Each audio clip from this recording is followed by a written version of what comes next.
Good evening, ladies and gentlemen. Tarnation TV is what you're watching, so we're glad to have you here. This is the Daytona race number 2 on the Maverick season.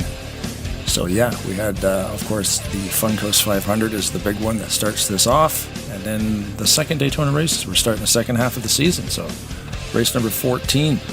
We have come this far, and if you have been here with us, we thank you for joining us again. Full field tonight. So much so, we're having a knockout qualifying session, so that's always good to see. Tons of people showing up to these races, and yeah, we'll just get right to it. My name is Blaine Donlan, and of course, joined by Sir Rod Weston himself. Yeah, never figured out why everybody comes out for the Daytona and Talladega races. It just doesn't make sense to me.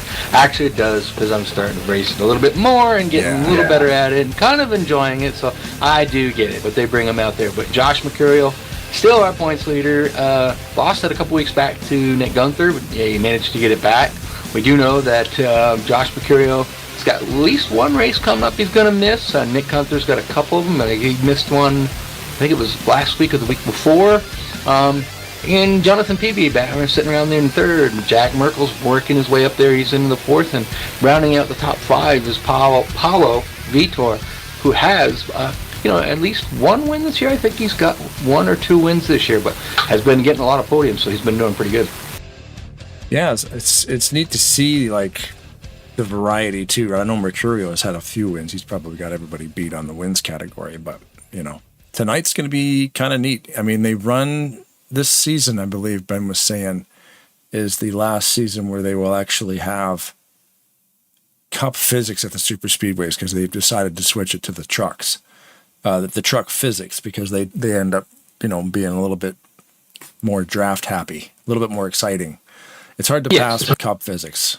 So it is. It's hard to, if you're a single car that maybe, missed your pit stall or whatever during pitting on a green flag pit stops, and you get a little bit, either that you get ahead or whatever, and a group of cars catches up to you.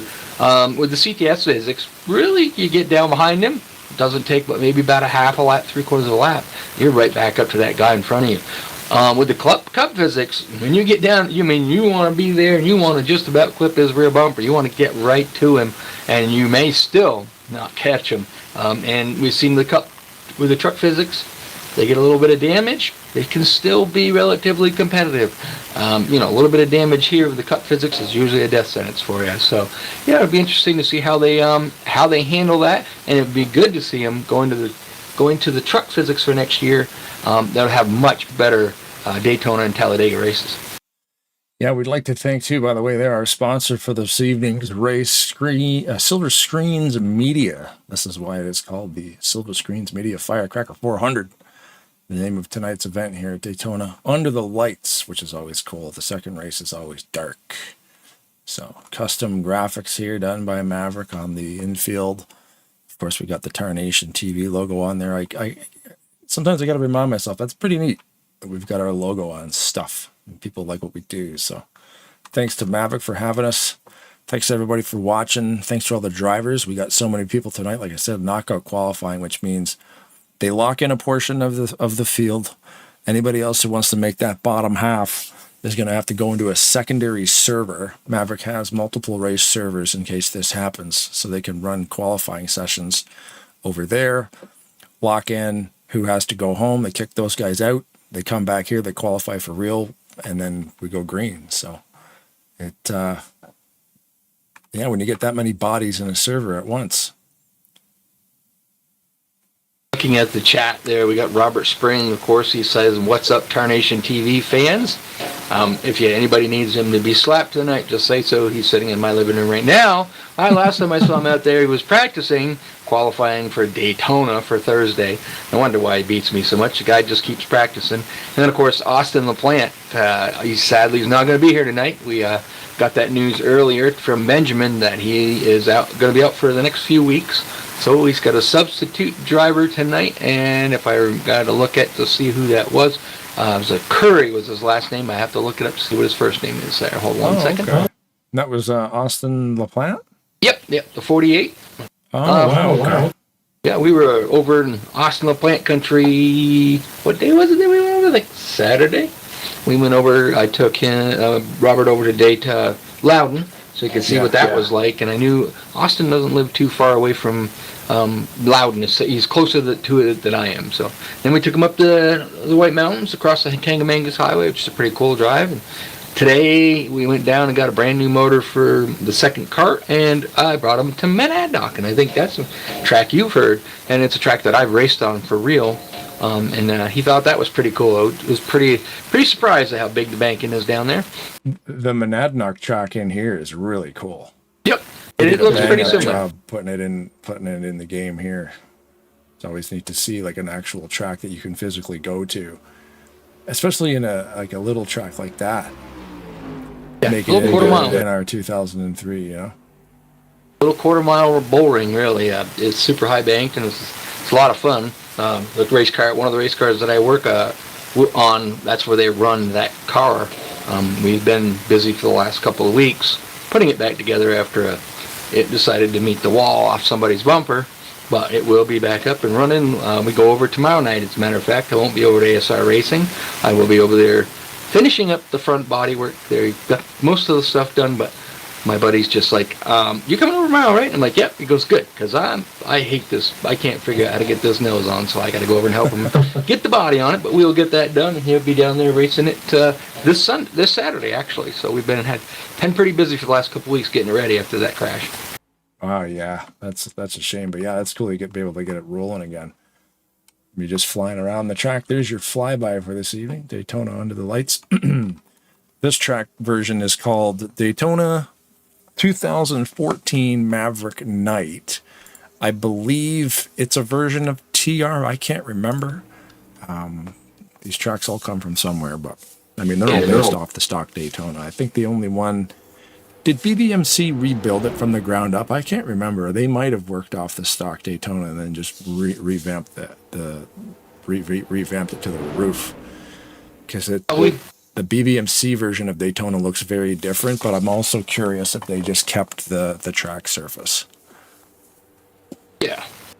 So a lot of times that's easier. You start with the track surface, delete everything else, new walls, fences, grandstands, textures, everything. BBMC tracks are amazing. So I don't know if well, maybe not. Are you on Reddit? You don't follow on Reddit, do you? The NASCAR stuff. So there's a guy on Reddit that I've been following. He's on Facebook as well. He's working on new ticker software. He's got live action telemetry. Like you could download this thing and run it on your game locally when you're racing. Sliders to tweak things and steering wheel inputs and G-forces and all this stuff. It's crazy, all real time. And then there's another guy who just within the last few weeks, he's recompiling NASCAR 2003, which is probably illegal because I know the iRacing guys, they would still own the code for this game. Right. But he's breaking it down. He's reverse engineering the game. Because the game's so old, it only will utilize a couple of your cores on your processor. It's only going to use so much RAM on your video card. Like I've got, 24 gigs of RAM on my card alone, but it's only going to use 4. So by reverse engineering it, people it would be like basically making the game open source. Right. And I'm and I'm watching the comment. I'm kind of just reading. I'm not really commenting on it because I don't understand all the logistics behind creating mods for this. It would make modding easier. It would make the graphics better because then the computer, guys could update, they could do graphical updates to it and allow it to use more processing power and blah, blah, blah. But it's cool to see guys like 12th, there's a user named 12th Quotient, which I believe is James Hodge, and Mystical is on there as well, the guy from Armory Digital that's put out multiple tracks and had that go-kart mod and the ICR mod and done crazy things for the community. These guys are talking with this guy, they're working with him, and I'm excited to see what's coming, because if they're able to recompile this and get away with it That's the problem. I think they're going to get a cease and desist because guys have done less. Yes, they have. And gotten in a lot of trouble for it because they do still own the code. Yes, the game is abandoned, but you can't mess with it that much. Yeah. It's cool to see. He's putting out screenshots. He's got, cars being rendered on the tracks and stuff. It's not like a drivable game yet, but it's cool though. Yeah, it's pretty wild to see what these guys can do. Somebody needs to get with him and, have him, kind of put what I'd like to see in there is a switch, where you could choose or not and have them so that they can be lined up by points. So that way you have like a short track series, or either one track or just all short tracks like with the late models and stuff, and you could have it so that they lined up by points according to where if you won the race before, you started dead last, and then as you're the points leader, you'd start the next to that area. Unless you were the points leader, then it would work its way to the front, whereas if you were the lowest in points, you'd be on the pole. I really think that would be very, very cool because we've done it in different leagues, but we all had to figure out everybody had to do a certain time, and it was kind of a pain, but it worked. Looking at the chat, do it, yeah. Oh yeah, looking at the chat, and Austin was saying something. He's like, White Mountain Motorsports Park, Lee, Star Speedway, Monadnock, Hudson. He didn't get Hudson in there. I don't think he did get Hudson in there because that's another one. Canaan Fairground and other major tracks in New Hampshire. Yeah, New Hampshire's got a bunch of them. I was telling Robert about it today as I took him. We left Monadnock. I was like, "There's so many tracks in New Hampshire that they're all over the place." Yeah. Like those are all in New Hampshire. New Hampshire. Yes. You go to Lee Speedway. I raced at Lee Speedway, but you go to Lee Speedway. You leave the pet area onto the main highway. You take a right. You drive 5 miles down the road, and there's Star. So, I mean, it's really weird how they're that close together. Wow. That's cool. Yeah. Yeah, I didn't realize they were all right there like that. And I've seen those, again, from playing this game, I've seen, this stuff before. And it's like, I recognize those names because I've raced at Monadnock, White Mountains in here too. I'm pretty sure that it is. So stoked. There's a White Mountains Motorsports Park up there. I believe somebody's made that. Somebody's made Monadnock. Lee has been made. Obviously, Loudon is here. There's also area where they call it a Speedway 51 or Riverside, but it's in Groveton. So it's way up north. There's a little bull ring up there I've never been to it, but I do know it's up there. And a car that I used to work on raced up there for quite a while. Wow. Yeah, the work people do, like all of the community behind this thing, keeping it going. One of the longest running sims around, and it's just like, for NASCAR fans, this is it, And this guy too, he's calling this new project, not NR 2003, he's calling it RE 2003, Reverse Engineering 2003. That's cool. But, I mean, it's crazy to think, like, what you were saying about having the points being set up like that. Like, I wonder if he could do that. Like, you could literally do anything. If he releases this thing as open source, you could, if you know how to code stuff, get in here and change anything you want. Guys could get in there and upgrade the graphics to just ridiculousness, or have those style of points in there and just do whatever you want. Because if modding becomes easier and it replaces the sandbox tool, because I know I've heard track builders complain about how janky that thing is because it is legacy software. If you can create tracks not having to use sandbox, like, I might take a shot at it, why not, if it's easy. We learned from when we went to Mexico, from Tate Dorsey, who's one of the guys over here who really kind of, does the track work. He redid Bristol because it wasn't right. And why? Because it was made as a perfect oval. Well, Bristol is not a perfect oval, so, and then he turned around and threw the Mexican track down there, and he made that. So, and that was a big success. It was pretty cool.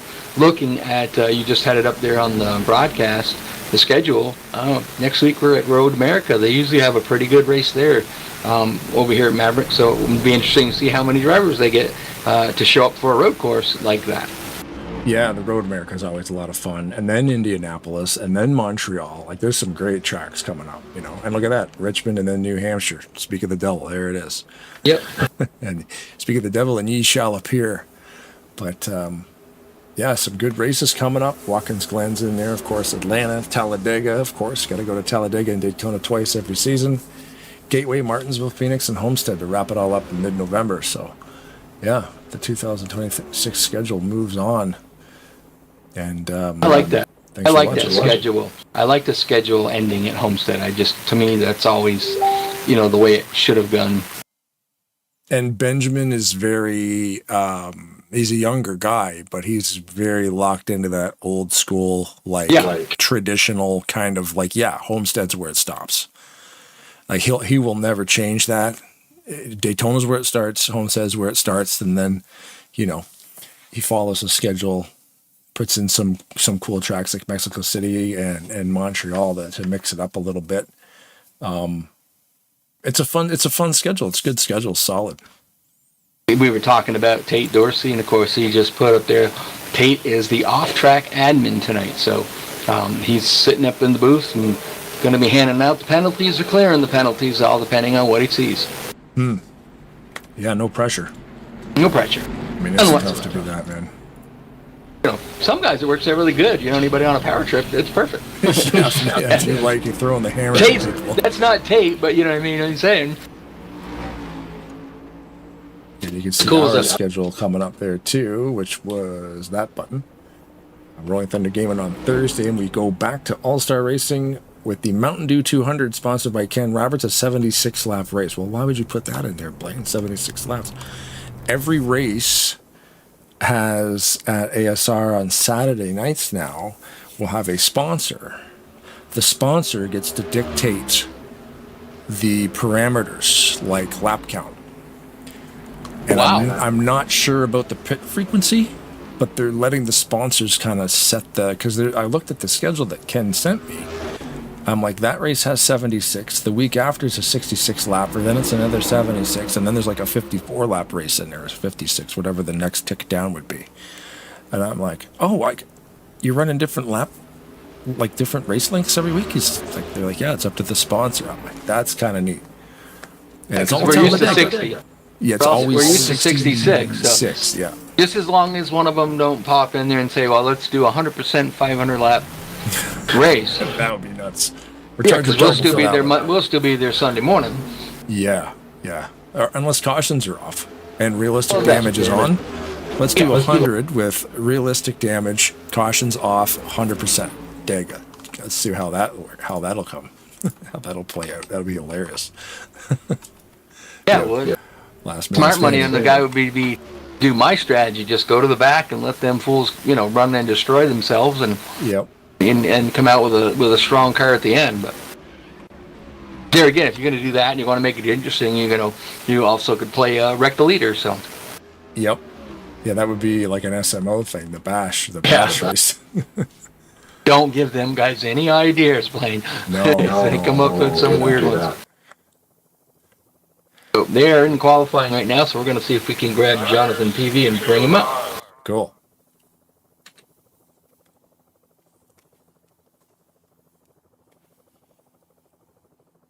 Jonathan the PV. He's in there somewhere with the other 100 people that are currently connected to this TeamSpeak. Hey, we found it. There's so many there, and it's so long. I dragged him up, but I couldn't get him up any further, so I had to move around stuff. Jonathan PV, you got Rod and Blaine live in the Tarnation TV booth. You got a copy? Yes, sir. Oh, you get to be the guy we get to talk to tonight. Running currently third in points. You've had a fairly decent season. For a fact that some of these guys in front of you are going to be missing out some races. Are you going to be continuing out your whole season and not missing a single race? I don't plan to. My biggest thing is just trying to make sure that I'm there at the end of every race. I plan to start every race, but whether I'm going to finish them or not, it's a different story. Yeah, well, like I said, with Nick Gunther, we know he missed a race about a week ago or so. Josh Mercurio, no, do know that he missed the first race, but he's also going to be missing another one. Jack Merkel, I think he even said that he's going to be missing one. If you are here starting every race, that's going to be a pretty good benefit for you. Yeah, it doesn't really matter if I can't finish the races. Yeah, where I run. I mean, if I'm finishing the races that I'm in and that they're in top 5, and I'm getting taken out or taking myself out somehow and finishing 18th to 20th, I'm going to lose a lot of points, and it's not going to make that much of a difference. So you got to win this year so far at Las Vegas. That's one under your belt. And then let's see, I'm just looking at this kind of the specs on you here. 1 win, 5 top 5s, 9 top 10s, and 3 poles this year. So you've been pretty good on doing the poles. And then of course today you didn't qualify. No, I'm under a penalty from an incident last week, so I do have to do a pass through at the start. So I've got a pre-race EOL, and then I've got to do a pass through on lap 1. Just from a unfortunate circumstance from last week. I didn't know that they issued out penalties kind of like that. Blaine, do you have any questions for Jonathan before we let him get out there and go out here and dominate tonight's feature? But you just said a passer on lap 1. So, are you under green having to drive through the pits to serve that penalty? Yes. Due to the incident at Chicagoland 2 weeks ago, I have to start in the back of the pack, go from as soon as we come around, take a pit stop, 4-tire stop, go through, come back out 1 lap, basically be 1 lap down. Right. Not eligible for the first lucky dog, but eligible for any others. So it's gonna be a tough road to hoe tonight, but it's all right. It's Daytona. I expect that there should be a few extra wrecks. Hopefully I'll be able to get out of the way of those wrecks, being in the back, and then make my way up front. My goal for tonight is do justice to this Budweiser 8. Nice. Well, a question on top of that one there. So are you required to take the green flag, do the drive across the start finish line and then come down the other time? Or are you allowed to, being at the back, pull down on pit road, do your service, your stuff, and then come out? No, I have to take the green flag, come around the track, pit as we're coming to lap 2, then come out. I have to be a lap down. That's the penalty, is that I'm going to be a lap down. Okay.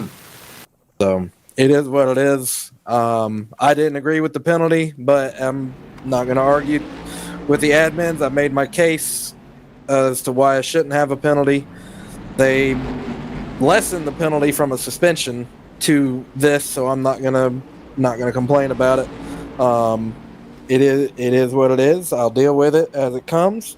But like I said, I got this Budweiser 8. Hopefully, I can work its way back up through the field and recreate a scene from 25 years ago. Yeah, there you go. I was going to say, good luck at super speedways. The car was pretty good. You just got to remember to say one thing. You got engine 11 in there tonight, and that thing's going to haul you to the front. Oh yeah, absolutely. If you've ever seen any of his downloads, he always talks about engine 11 being that special engine that they have no idea what they did or how they got there with it. But boy, they brought that thing to the super speedways more times, and it just won time after time. Yep. No, that was a good engine for him. Yep. The between that one and the Amelia car that he won multiples with when he was running the 88. I've got. Hopefully, I can do justice to this car tonight. I don't want to end its night early. It would just be a little too sad for this paint scheme. Yeah, well, we'll be watching because that's an interesting way to start a race. So this is cool. This is a long run, so it should be fun to watch. See what you can do. Well, I'll be honest. I hope it's not too long a run. I hope we get a caution on lap 3 and then another one on lap 6. That way I can get back on the lead lap. There you go. Yeah. Then after that, you're good, right? Then after that, I don't care what we do. I'll be golden. All right. Well, good job. Doing good this year in my book. But hopefully we'll let you get out there, get some practice in, find your pit stall, and interested to see you come from the back to the front, and hopefully we'll get a chance to talk to you later, as one of the podium finishers for tonight. I appreciate it, fellas. Y'all have a good night. Enjoy the show. I hope to put on a good one. Thanks, Right, John. good luck, buddy. Oh, okay. That's cool. I didn't even know they reviewed races and stuff. That's even better. Oh, yeah. They do all the post-race investigations. And Well, all I that wasn't stuff. sure. But I didn't know it would carry over to the next race. Like, that's... I thought it was just points deductions. Like, in that race, you are now one lap down, and then that's how it ends, kind of thing. But, like, literally that incident, that it cost him a good start in this way, if he qualified for it. He doesn't get to join them. He gets to join them, but he gets to join them a lap down and with their draft. It was kind of cool, though. I didn't realize it did that. I noticed I went out there earlier and did a little bit of running around, trying to, just learn a little bit of something, about the setup, about, how things are going. You get to do they're starting the thing there, so you can do start your engines, and we'll get back to it. Yes, yeah. The Grand Marshal for this evening, Ryan Theus from the University of Florida, women's volleyball head coach. Thank you very much, Ryan, for being the Grand Marshal this evening. We'll let him do the talking. Drivers, start your engines. Go Gators.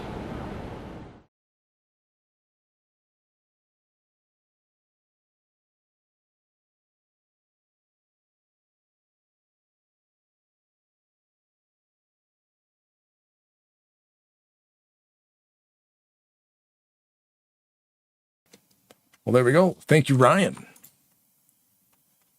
We are gridding up here now, and everybody's doing their thing. So this is going to be a good one to Daytona. A Firecracker 400 sponsored by Silver Screens Media, which I believe is Noah Wetzel.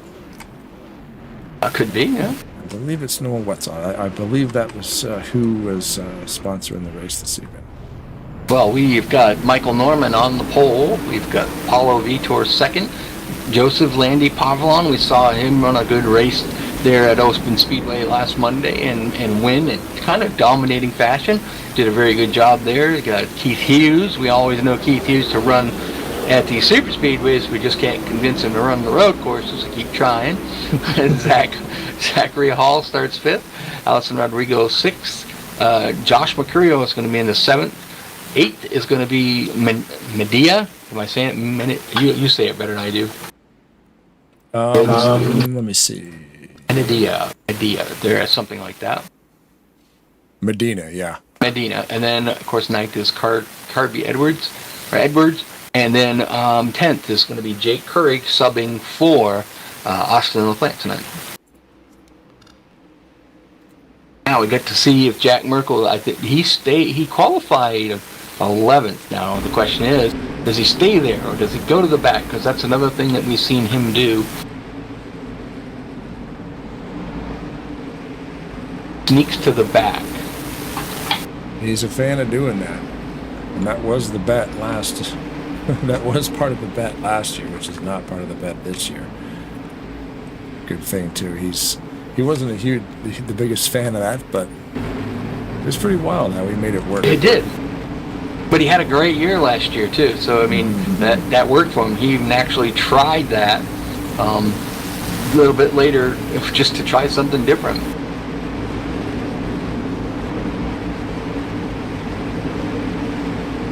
I can tell you one thing. Between the 7, 18, and the 18, they are painted exactly the same. They both have the same number. It was we get the green flag, just different. One's blue and one's red, so it's going to be a little minute sometimes catching them who's what on those cars. Well, it was weird. RJ Bishop headed down. So did Ballard. Matthew around. Down there, I don't know if someone got him. He gets into the 003 there, Medina, and into McIntyre. That should be our first caution. Yes, sir.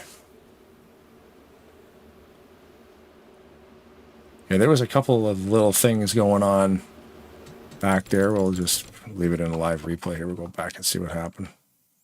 Now that should be an advantage. I don't know. I'm not sure how that would work out because that happened right on the first lap. I don't think, or did it? Yeah, they never got to lap 2. So I'm kind of curious.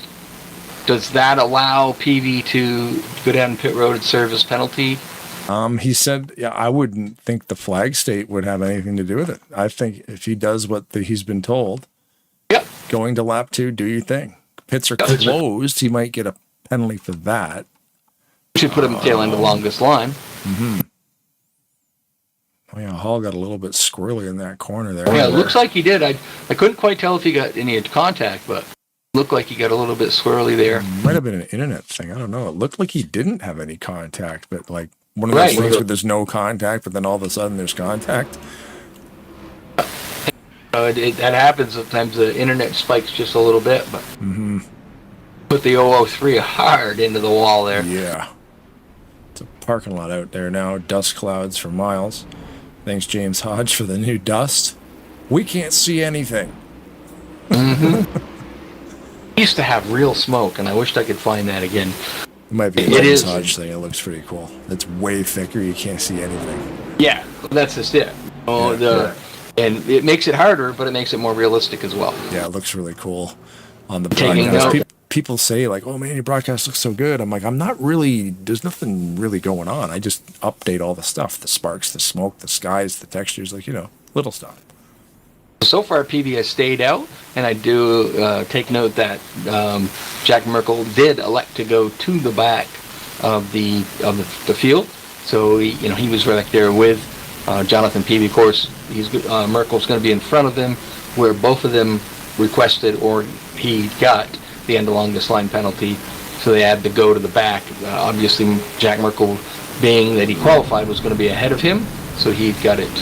He got to be ahead of him for that. But like I said, I think PV must have to do the first available green flag pit stop. 4 tires and fuel. I'm assuming. So now he's making the trip down pit road now. Yeah, I wonder if one of the rules were it was supposed to be green. Either way, we'll pay attention to him. He'll keep on running if he's allowed to keep running. So. Yep. So he did pit.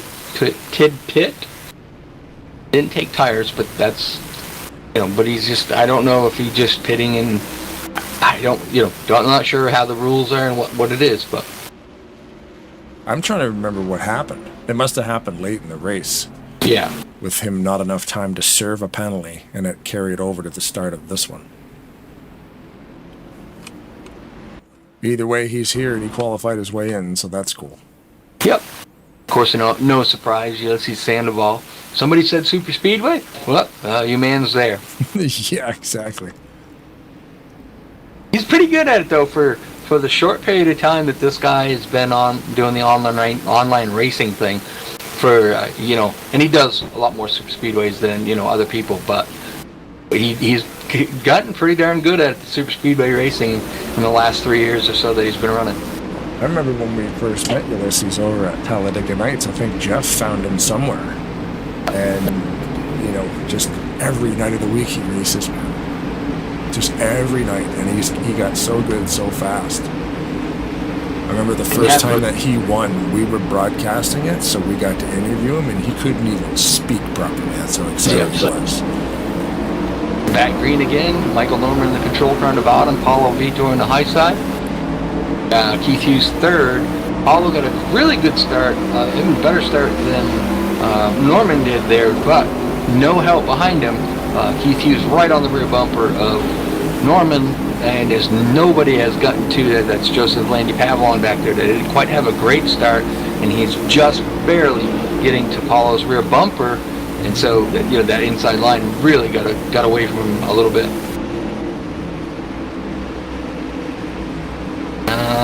Yellow is up again. I was just going to say, it looks like they are slowing down for another yellow.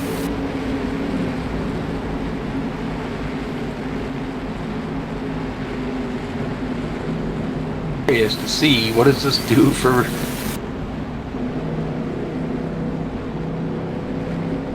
So now, this is another if, let's say if Jonathan Peavy was able to get in there, do his pit stop, get out, and onto the track, and yellow comes out before, you know what I mean, they get to him. Wonder if he gets to keep that lead lap or how that works, you know? Got Linda Snyder in the YouTube channel just keeping us up to date on. It is a multi-person admin team that does the reviews, so there is a big review team at the end of the race. Yeah, I know most leagues will have that. So yeah, it's good to have a good crew of people around because, you know, it's tough to keep track of all that stuff. Yeah, you need to have a good dedicated crew to do that, and it really it's a smart thing to do for your league, because if you don't, you know, and you just let them go, they're just going to run amok, and before you know it, you know, you're not going to have any drivers just because people are just going to be wrecking each other, and you don't want that. Yeah, there's like, if there's no rules, you know, or no post-race interviews, or not interviews, reviews like that. And that's a long night for these guys. Like, we're done. Once the race is over, we're done. But they got to keep going. Like, sometimes it could take another hour after the race is over. Yeah. Yeah, I remember a caution. The 77 of McIntyre gets slight contact, and by slight I mean horrific contact, and that brings out. Who was that, man? They were on the throttle and they did not check up for the restart there. 95 of Ballard. Is it Bryce? Yeah, Bryce Ballard was shot out of a cannon right there and just rolled right through McIntyre. Because we're coming to the green flag, and he's got 20 mile an hour on the rest of the field there. I mean, you're not allowed to pass, and he definitely was. So I don't know. That might be looked at for sure at post race, I would think. He must have got a. Oh wow! That's what I mean. He passed a couple of cars and then drove right through McIntyre. So I don't know why, but it could have been a controller failure on the other side that we don't know about too. Like maybe the throttle got stuck or something. But we're coming to the green, right? So if you still can't pass. Well, maybe. I mean, you can pass because he's after the start finish line, but you can't. But yeah, he had some head of steam. You definitely can't plow into people like that either. No. Unless you want to. Okay, so now at least we know one thing. PV has now gotten himself that one lap down that he's required to do. Okay. Unfortunately, is he number 8 now? He's number 8. He's the 8 now. Well, he was the number 2. Yeah, he was just talking about driving the Earnhardt car too. So yeah, of course he's number 8. Yeah. Paint job. The downside to where he is, he's the 3rd in line. There's 4 cars 1 lap down, so he's 3rd one out of that. Somehow Jack Merkel's got up. No, guess he's not a lap down now, unless he's doing these drive-by. Probably. Let me check that. Ooh. What?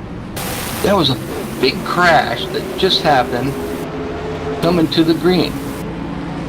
I didn't quite figure out, not really sure what happened there, but something in the back of the pack, the 14, which I've seen blinking off and on. I gotta check that out. Hold on.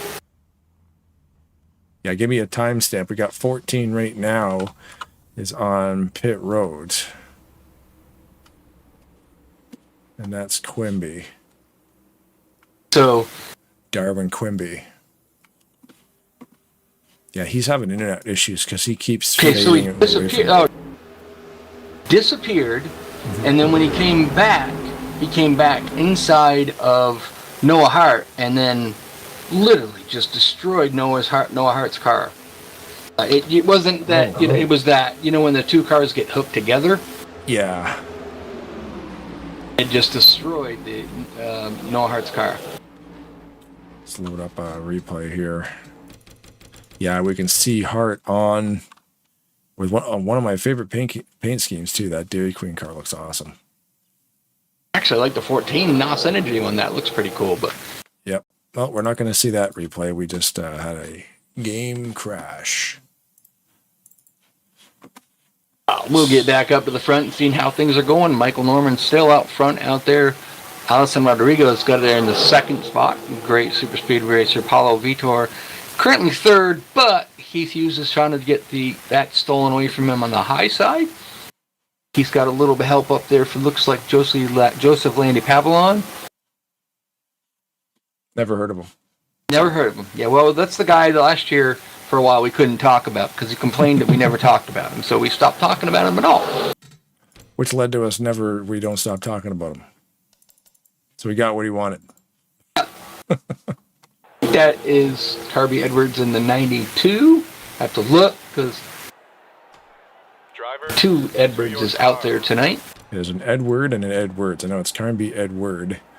Carby Edward and there's Jorge Pauchon and my favorite painted up Dodge, and then we see a car around in the back.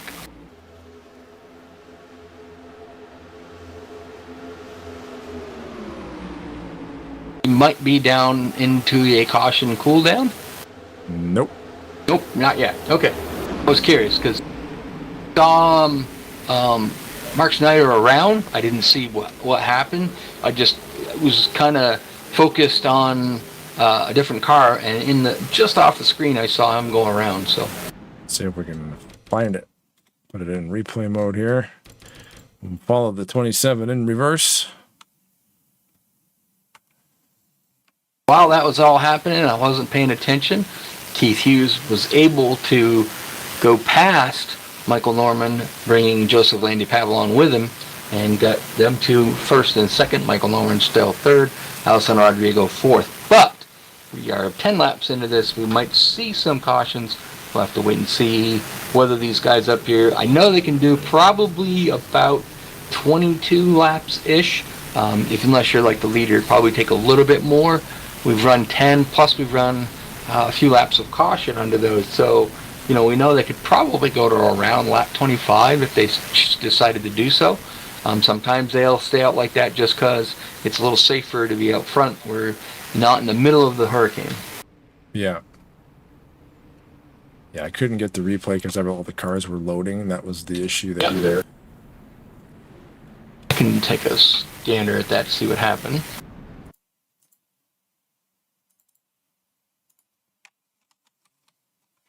So my ticker crashed because the game crashed. So I'll just type in the lap count there. So we get a proper lap count. Of course, the game will probably crash again. And sure, why not? Yeah. It doesn't like being minimized. So that's the problem. Just remember that, the era is human to really mess things up. You need a computer. Yes, sir.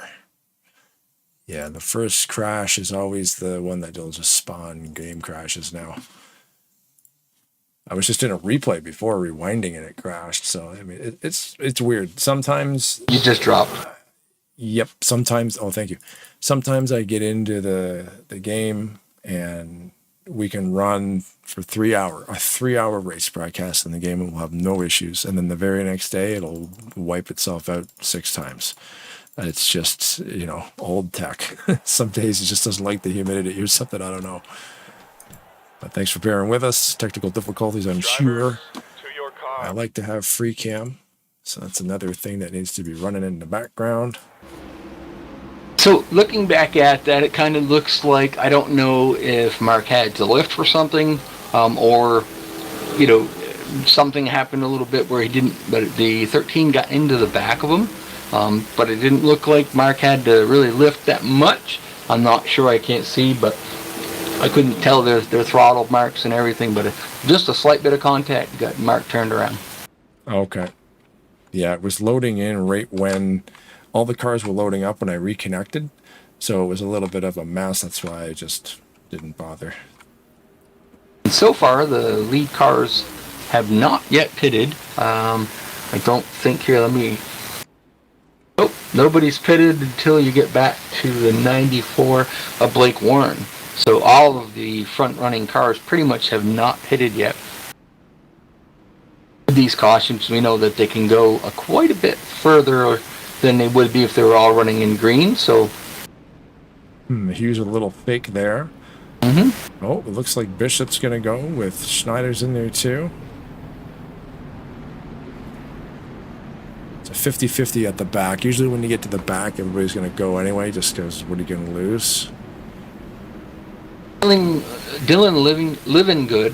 I think he raced Daytona at the beginning of the season. Has not been back here running for a while. That's a pretty wild paint scheme he's got on that car. It looks pretty cool.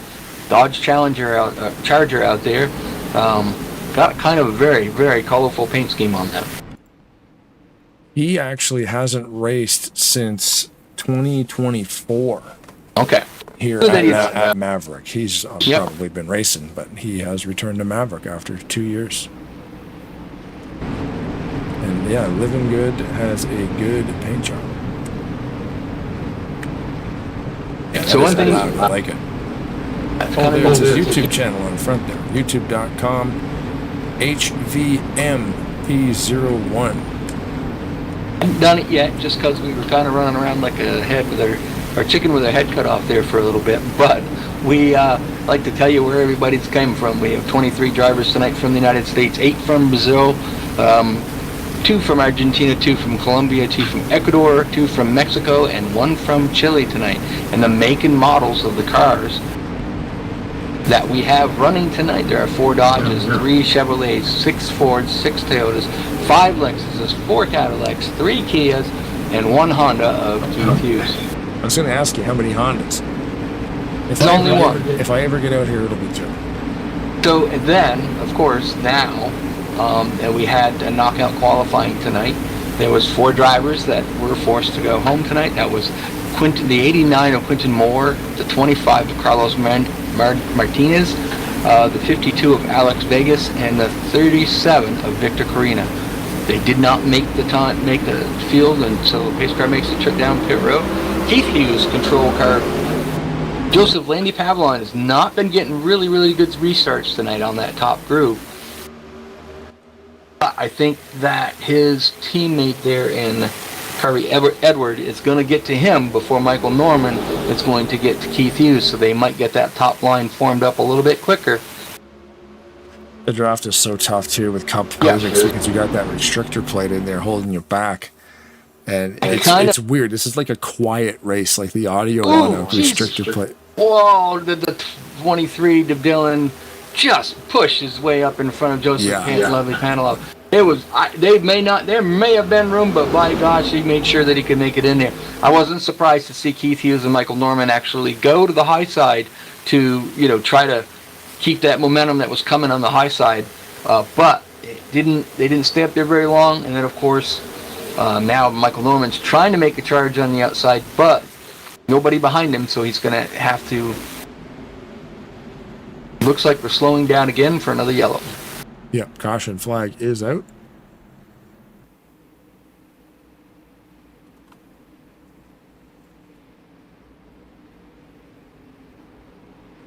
For who it was for.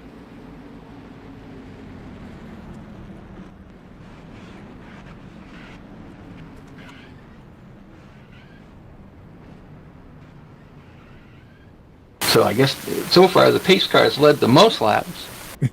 Yes, it has, unfortunately. Yep. 5 laps under yellow. So the pace car has led 5. The next closest would be... Sorry, Norman has 7. He has the pace car beat. That's good. Yeah.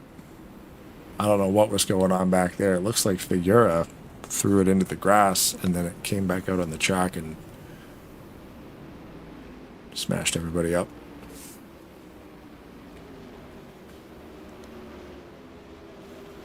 Reading in the chats in the game, but he was having a controller issue.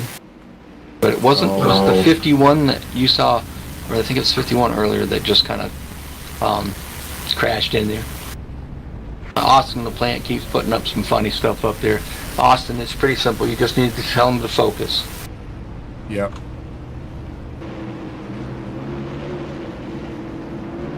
That's a cool looking car. Look at that. They got the Matt McIntyre with the 250 on there. It's a neat looking crest on the hood of that car.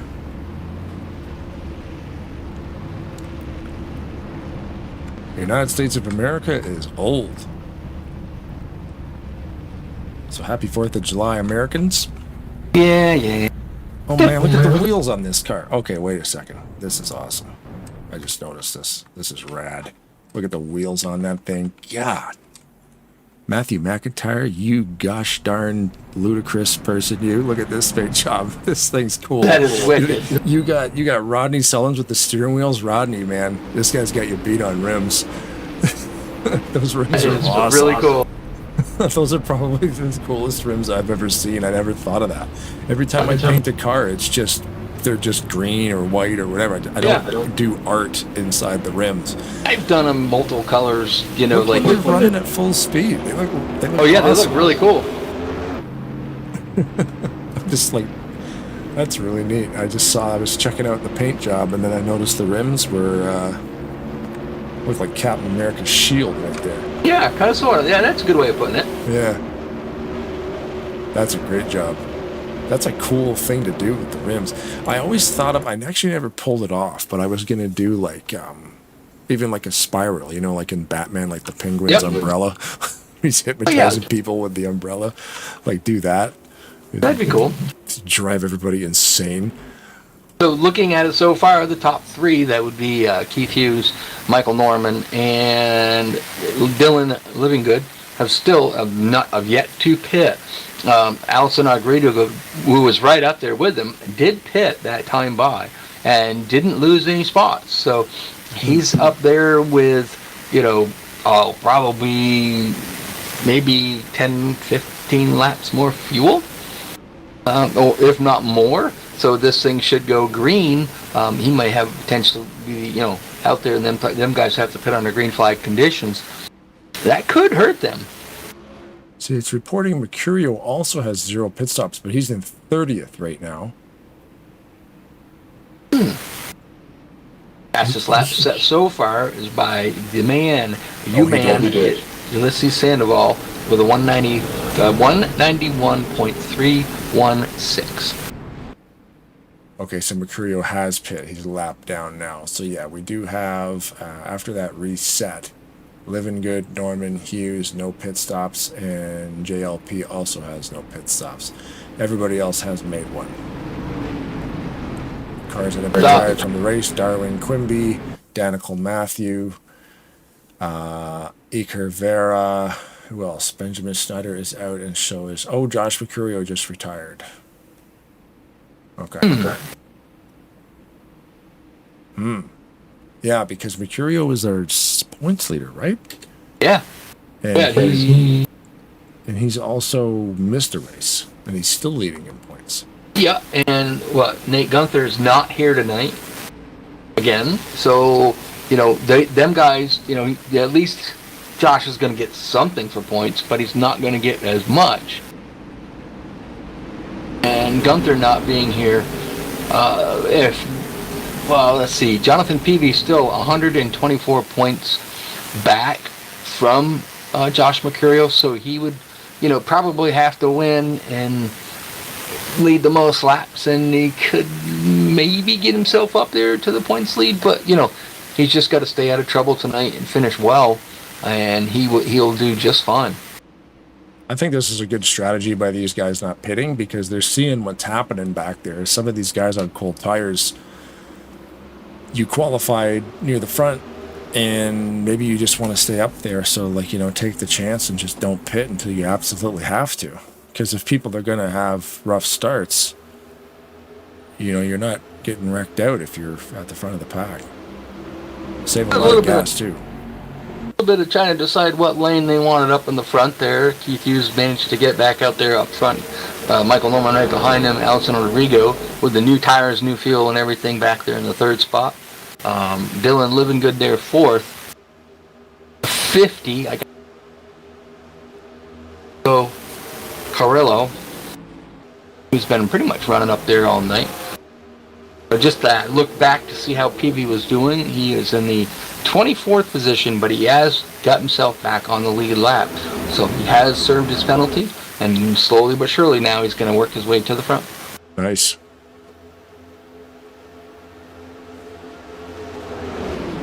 Yeah, getting those penalties out of his system there. Some black flags popping up. Those will be cleared.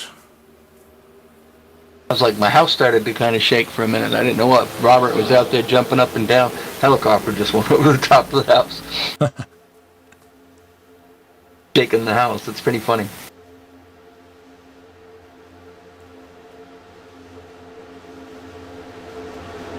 I'd say U-Man still got the fastest lap. But it is a lot harder to do that here, especially with than the truck physics, because even try to be the fastest car out there.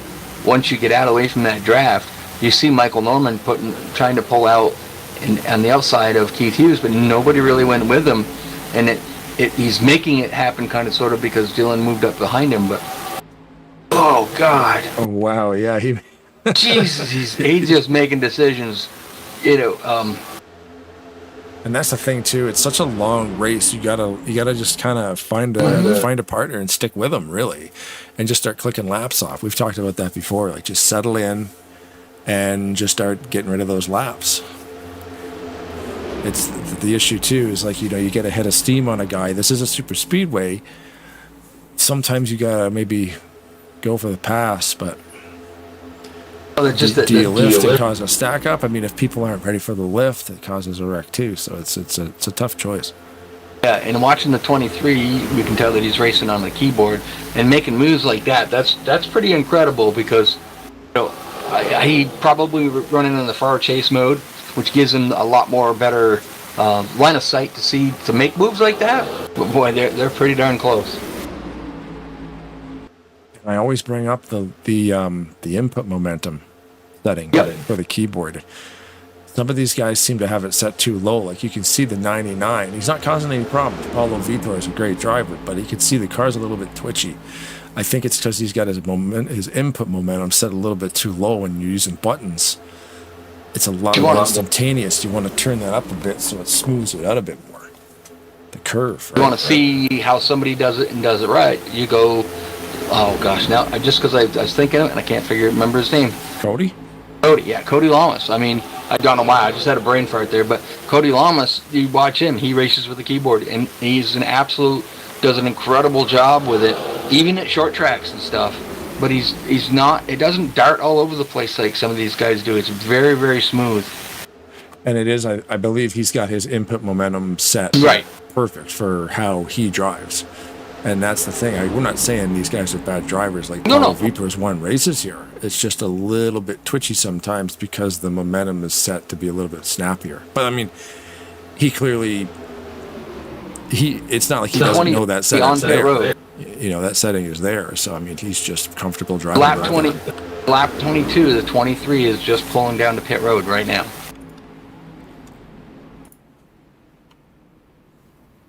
Yeah, and the reason that pit road looks so scarce, because when the game crashes, the one thing it does not load back in is the war wagons.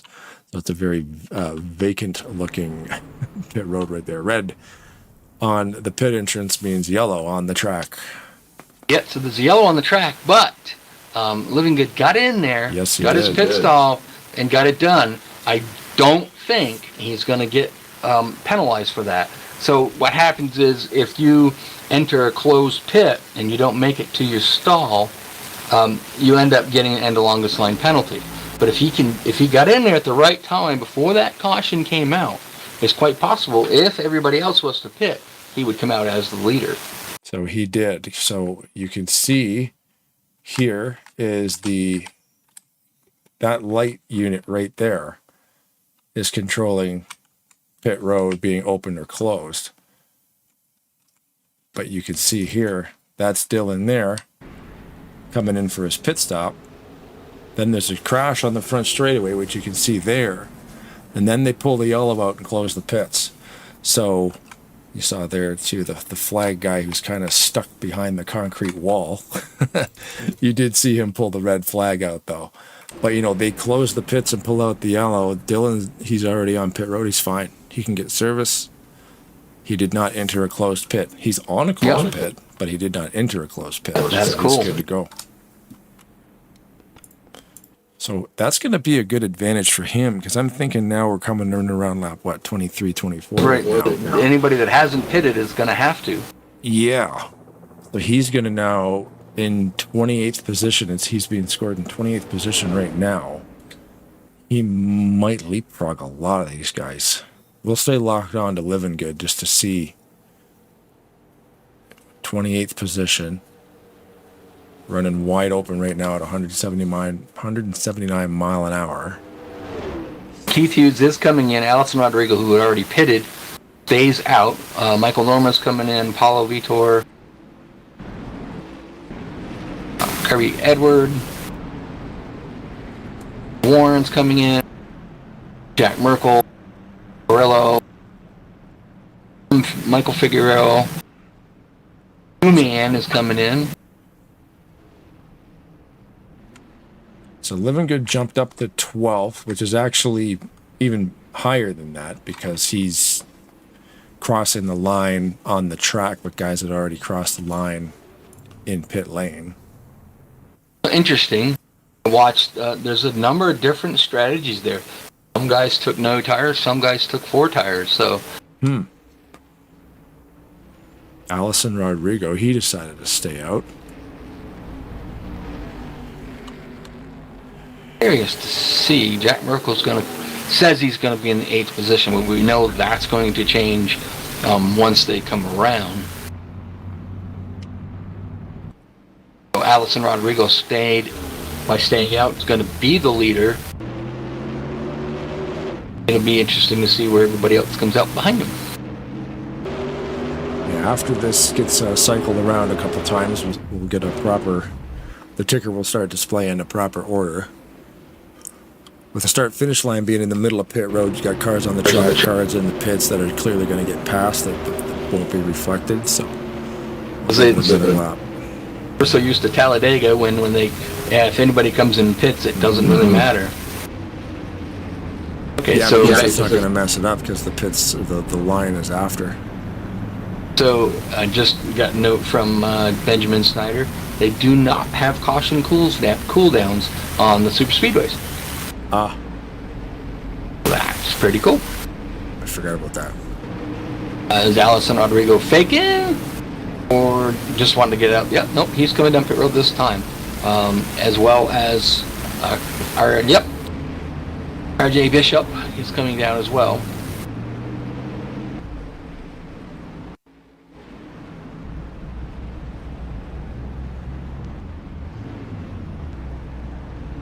Keith Hughes is going to come out of there pretty much. He was a leader. Now he's going to be in 6th spot. As we suspected, Dylan Goodman's going to come out as the leader.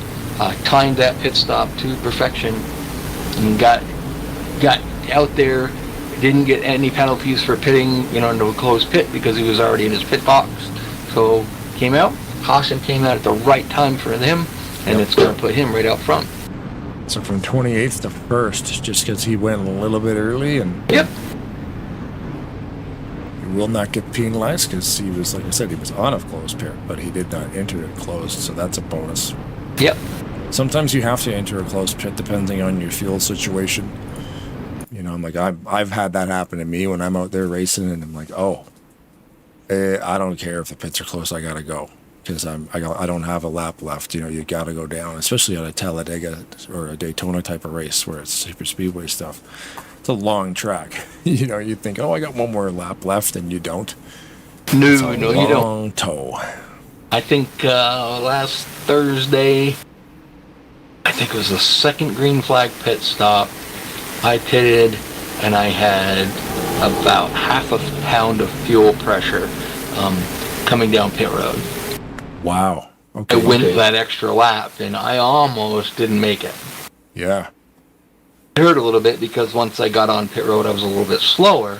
So that's the penalty you kind of take sometimes. You end up getting down below 3 pounds of fuel pressure, going down the backstretch, you start slowing down. Yeah. And, so it kind of hurt a little bit that way, but that's still the car starts to cough, right? Starts to putter. Yep. Yeah. Race cars down pit road. Here we go. Yep. The 23. Great Very launch. good. Got a really good launch on that front.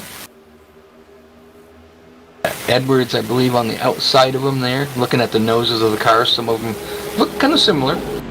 Well, Edward has a teammate too, right? So they both same. run that. There's a couple of paint schemes out there. Joseph Landy Pavillon and Carby Edward have the same paint scheme, a little bit different colors, numbers, and the top of the roof is different on them cars. And of course, we got a couple of them, other one out there like that. But when you're looking at the cars from like TV1, there's a few sections of it where you're looking at it from the front. So sometimes it's a little bit hard to see which one is which. I didn't had it all memorized which one had the red roof and one had the green one, so I had to guess for a minute. Living Good out front, kind of playing the lines, going high and low because both lines are coming.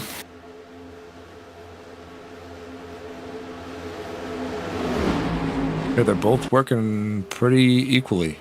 Yeah, Nobody's Warren's really gaining or fading. Warren there on the high side, one of the Cadillacs out there, 104. Oof, oh boy. Living Good didn't get up there in time. He tried, but he couldn't. He was unable to get up there quite in time enough to block Warren. We believe, like you said, you believe that this might be a derivative of the TR racetrack, which would mean that the middle groove is pretty good. So you can get enough cars up there. I believe if it's, you had 5 cars on the bottom, 5 cars on the top, I still think the bottom may be pretty good, but you have to be a nice tight, you want to keep that nice and tight.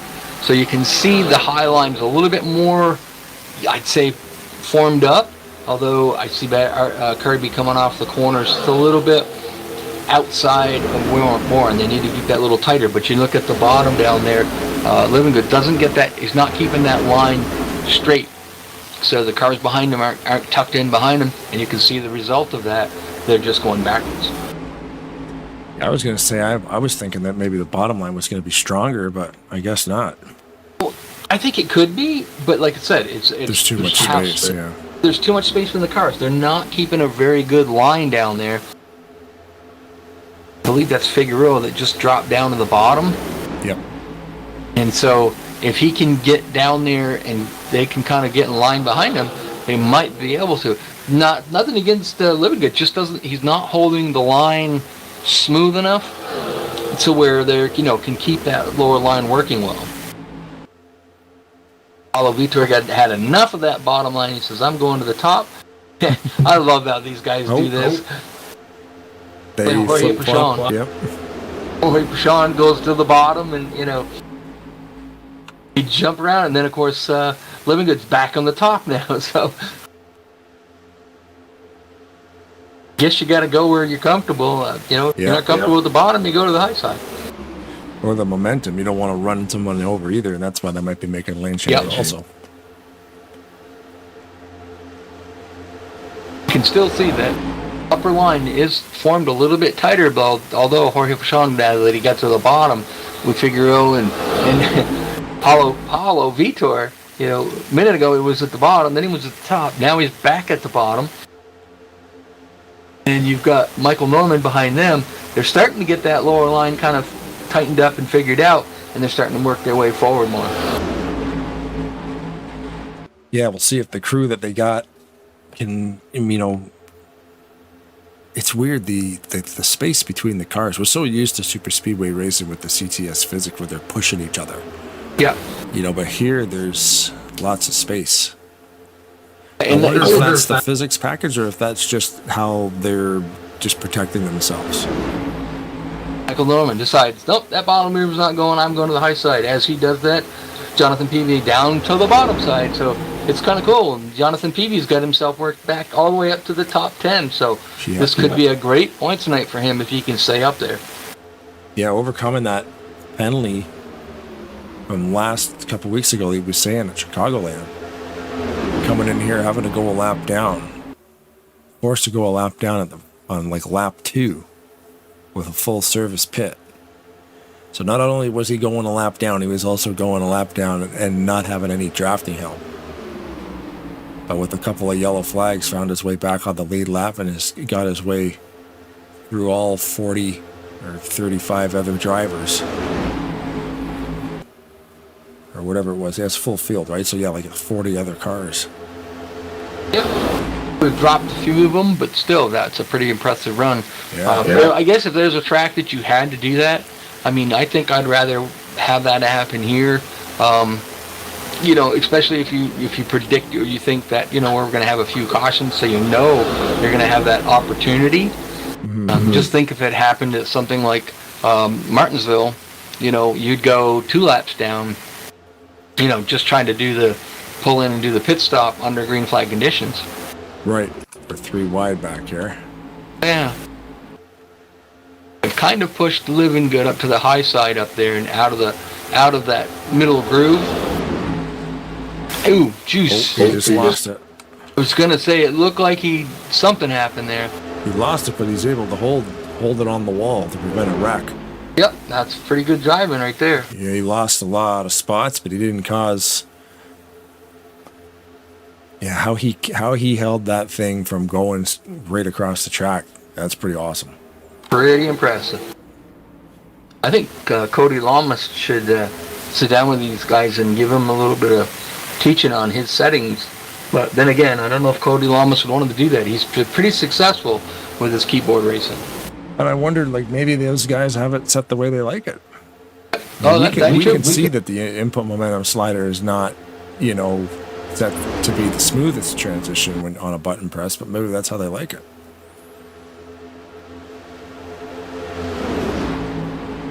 Jake Warren got himself out front there due to some good pit strategy and stuff. Now, you know, he's led a few laps here. I'd have to look at the chart. So far, 7, which could be where he is on the track. I believe that's pretty close. So 7 laps thus far. Keith Hughes now trying to get under that bottom groove, see if he can get back out front and start leading some laps again. Currently, he has the most laps led with 15. And the fastest lap tonight has been changed to R.J. Bishop. He's got a 191.479. And it just makes me chuckle because we see well over 200 miles an hour with the trucks. With the truck physics, because it doesn't have a restrictor plate. Yeah, the restrictor plate here, we were in a car there for a little while with Ulysses. It, you know, the RPM needle stops at 7,000. Yeah. Because that restrictor plate's in there to retard the motor at $7,000, where in the CTS physics we're going all the way up to 9,000. So a lot louder. The cars are a lot louder too when they can rev to 9,000. I can relate to that. I went out there and practiced, you know, left pit road, first gear, and next thing you know, the light's coming on. Well, you know, you're so used to not having that, so you can go up to around 8,000 RPM before you have to shift with the CTS physics. Tonight, I kept hitting the chip because it literally shuts down at about, I believe it's 6,800 or something like that. So it's, you know, like you said, around $7,000, and I kept just banging into it because I'm not used to having that restrictor plate in there. So it's kind of weird feeling. Lap car yielding to the leaders right there. Perfect spot to do it. Move down to the inside on the back straightaway. Keith Hughes is your leader. That was a nice gentleman thing to do to just get get out of the way. Perhaps who was that? I don't recognize that car. Oh, it's Tate. Yep. Yeah, no, that was perfect timing. He saw them coming on the back straightaway, and then he just moved over that way. Yeah. And then was able to get back up there and keep on going. Looks like he's going pretty slow, but clearly off pace. Probably knew that he was going to be the sitting admin tonight. He might have decided to just go out there, get a couple of laps in, get some points. Mm-hmm. So let's see, going into this race, Tate Dorsey is 6th in points, 216 out from Josh Mercurio. So he may have just thought, well, you know what, if I go out there, get a couple of laps in, and at least I can get, you know, salvage some points, and, you know, be able to keep himself in the championship, especially with it, just about everybody in front of him, except for we'd have no idea on Paulo Vitor. But, you know, 26 race season, not missing a race, that's pretty much a pretty heavy commitment. So, you know, you think the 26 races a year, and you know, you got to take a break from some of them here to, you know, do things with the family and whatnot. So that's what most of the guys have been doing here and there. We know that some of them, you know, like Josh said, he's got things he's gonna do. Jack Merkel, all of them guys up there. Well, like I said, the only unknown there would be Paulo Vitor, and he may not miss a race because I have yet to see him miss one. Yeah, somebody like Tuesday's a good day, man. It's a work night. People are home. Request in the YouTube chat there for the 94 Blake Warren to be full blast. Well, what's that mean? It means turn up your speakers. We're going to stop talking. There you go. And yeah, Blake Warren will take you for a ride. Why? Because Ben informed us he won the Funcoast 500. So he won the first Daytona race here to start the season, and here we are in the last half of the season. We'll ride along with Blake Warren and get a view from his cockpit. Probably the best way to do it. Catch you in a bit.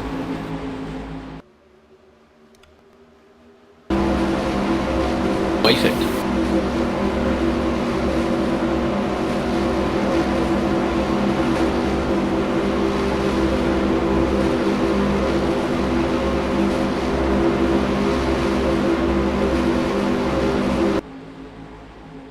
Oh, Matthias Yankee. Matthias Yankee is the jump. He's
got a shot by Alex.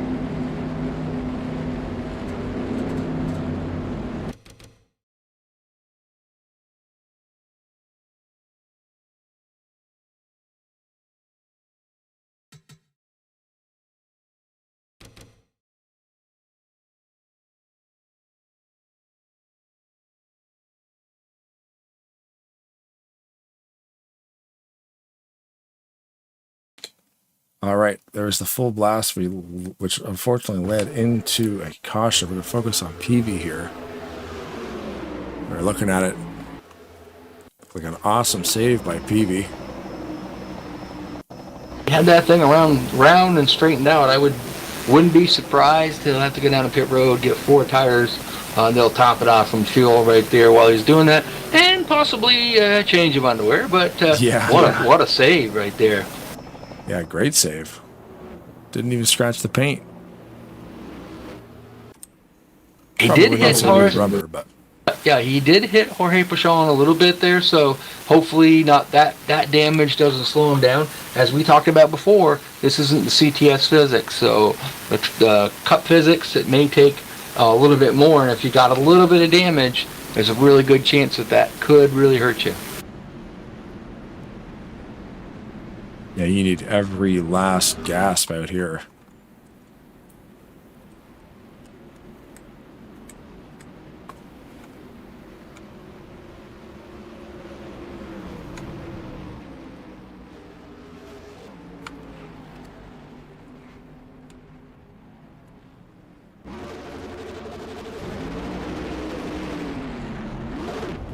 Race off pit road. Oh, it looks like it might have been Norman. That was really close.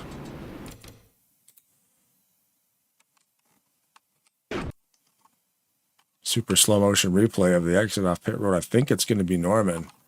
Yep.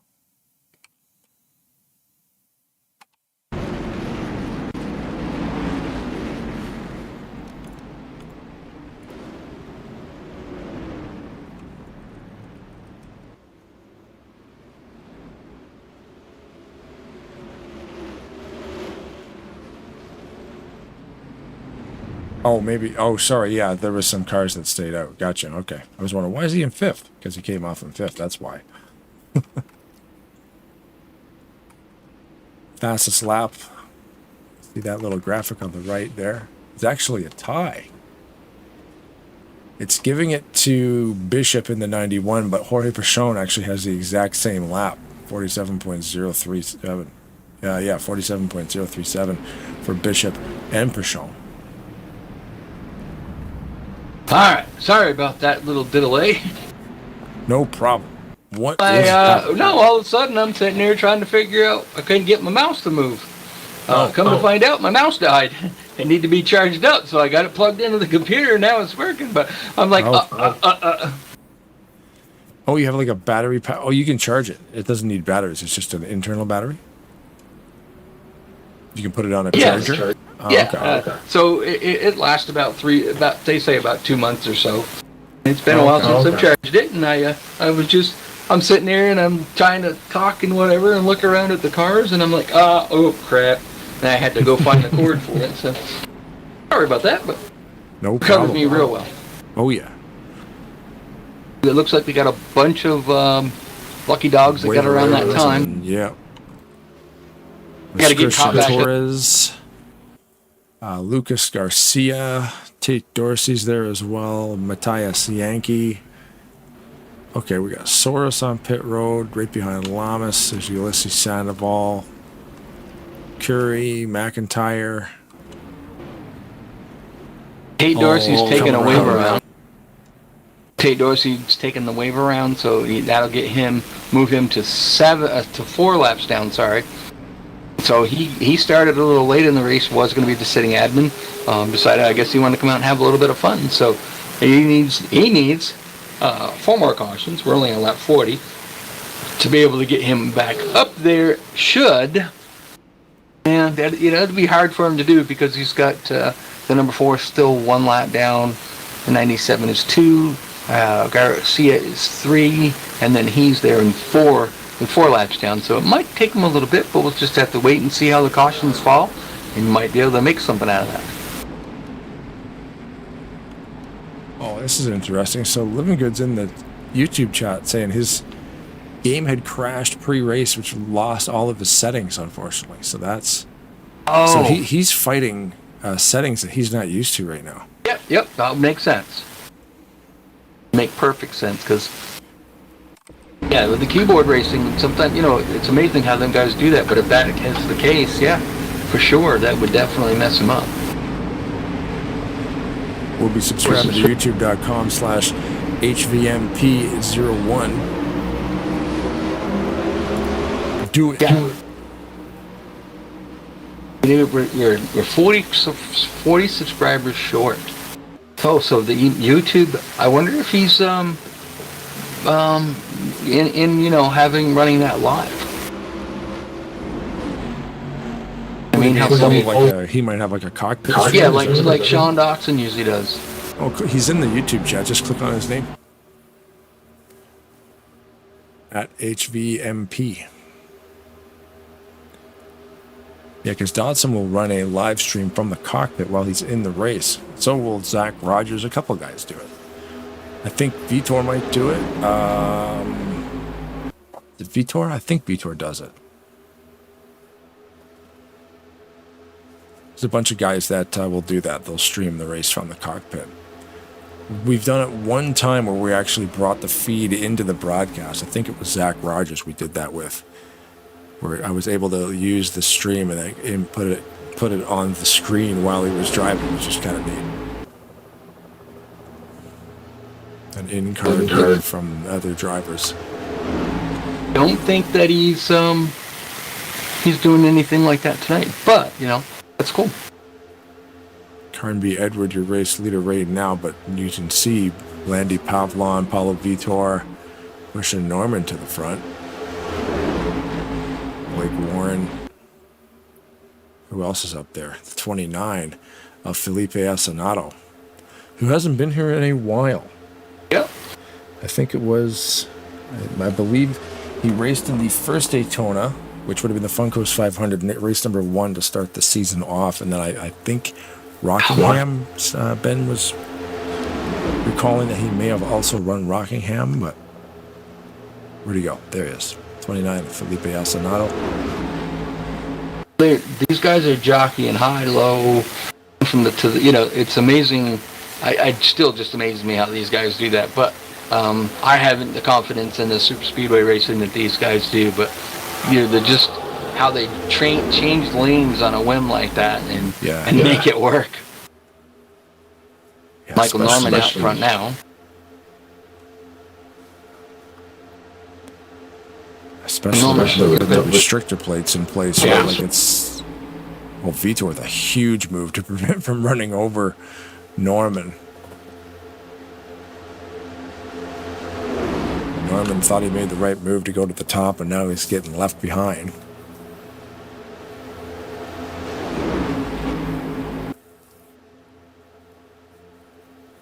And just looking up front there, we talked to him earlier. Jonathan Peavy's got himself worked out up there into the top 5. Yep. Behind Michael Norman. So far this night's, other than that spin, he didn't, like I said, we did see him hit Jorge Pachon, but I don't think he hit him hard enough to where, it damaged the car. He's still, although I've seen Junior out there with the same car, the old front end all taped up, bare bond up to after he had an incident, go out and win the race. So At Daytona? At Daytona, I think it was, or Talladega. Wow. It was one of those races. He literally just, they had the damage, they taped it up, and of course, they probably taped it up better than it would have been at the wind tunnel, per se, Right. Right. And that's the thing, when you've got damage, you've got to repair it, but you can repair it in a certain way. Well, sure, it was like, crunch that down a little bit before you plate that down, Well, the Toyota's got in trouble for having, I guess, like duct tape under their vinyl. Literally, all it did was push that vinyl out, every little bit. But they felt, or in the wind tunnel, they found it to be an advantage. Oh wow! So but nowadays they're getting now where they can bring them behind the garage and fix them. But they used to have the fix-it clock and all that stuff. They would take off, half a nose and just rivet a new one on there, slap some tape on it so that the arrow would stay where they wanted it, and go out there and be competitive. So wow. Focused on Javier Negron there. He was I was looking at him as myself. Arrived, to the front of the pack here. He just hit the halfway point too, so. Yep, 50 laps of 100. And Keith Hughes there coming from that high side, going to the bottom now. Mike Norman sees him doing that. He's going to go down to the bottom. A little bit, not kind of formed up very well yet, but neither is the top now. Ooh, no, we got the 13 Luckadoo is around. Bunch of them around after that. Activated Pitchup was the first car to almost get tangled up that was able to make it by. Yellow flag, full course yellow. Thanks again to Silver Screens Media for sponsoring the Firecracker 400, which I believe is Noah Wetzel. I believe that was the name I was sent. It's a UH tier last year. We haven't seen much of him this year. No, it looks like some lagging cars. Ah, man, that's a shame. You can see the who's that? Yankee's car on the bottom there just disappears and starts sweeping. I wonder if that came up and knocked one of those guys, maybe.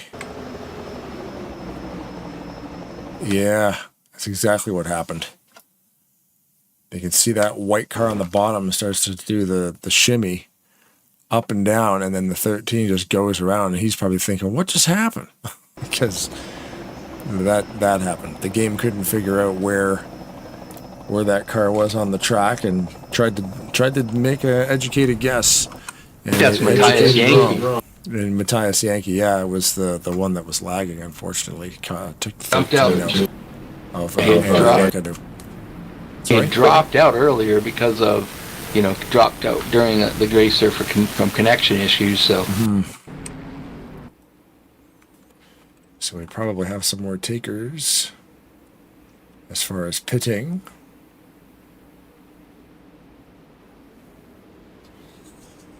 Taking a quick look to see how many times our lead cars have pitted. So Michael Norman and Keith Hughes have only pitted twice. Vitor, he's pitted 4 times. A lot of the guys have been up front. They just have kind of, not done a lot of pit stops. They just try to keep themselves out front and out of the trouble. Right.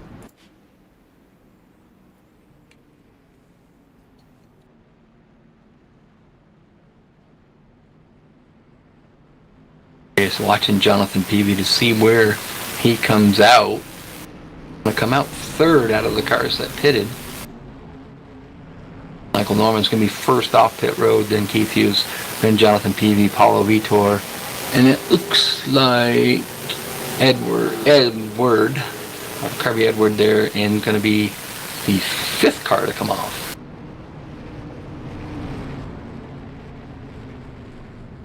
Out a handful of cars that stayed out. Matthias Yankee is a lap down. I believe he should be, although he might not. I don't know how they do the lucky dog if you're involved or not, but he is the first car that's 1 lap down. Number 4 of Christian Torres, also 1 lap down. There was a big wreck on pit road. You missed that one. I've been following the pace car. Lacado. Lacado? Lacado. Benjamin's correcting the spelling or the pronunciation of Lacado's name. You were, one of us was saying Lacado, the other guy was saying Lacado or Lacado. I say Lacado. Right, and I think I was saying Lacado. Yeah. Either way. Neither one of us is probably right. But yeah, we're all wrong.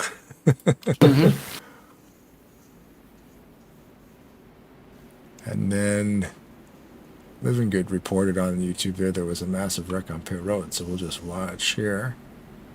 See if we can see something. Interestingly enough, Jack Merkel down pit road. Don't think he pitted the first time. He stayed out and led that lap. So he's got that, 5 extra bonus points in there. Went down doing 4 tire stop and fuel. So. Oh yeah, a couple of cars got bashed around there. Ulysses Sandoval's in there. So, I mean, if there's going to be an incident, a nice slow motion one is always good. It shouldn't tear up too many cars. I think some heads up on that one. There's 2 of us in here, but it's hard to see everything sometimes. The lights are out on the pace car. Michael Norman, the control car, takes the bottom. Keith Hughes on the outside. And then we have Jonathan Peavy, Paulo Vitor, the 2 twin cars there. See which one's which here. We got Carby Edward on the inside and Joseph Landy Pavlon on the outside. Sonato is going to be in the, where am I at here?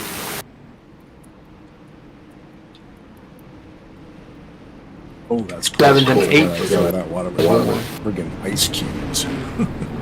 Gosh. Lap number 55 is about to begin.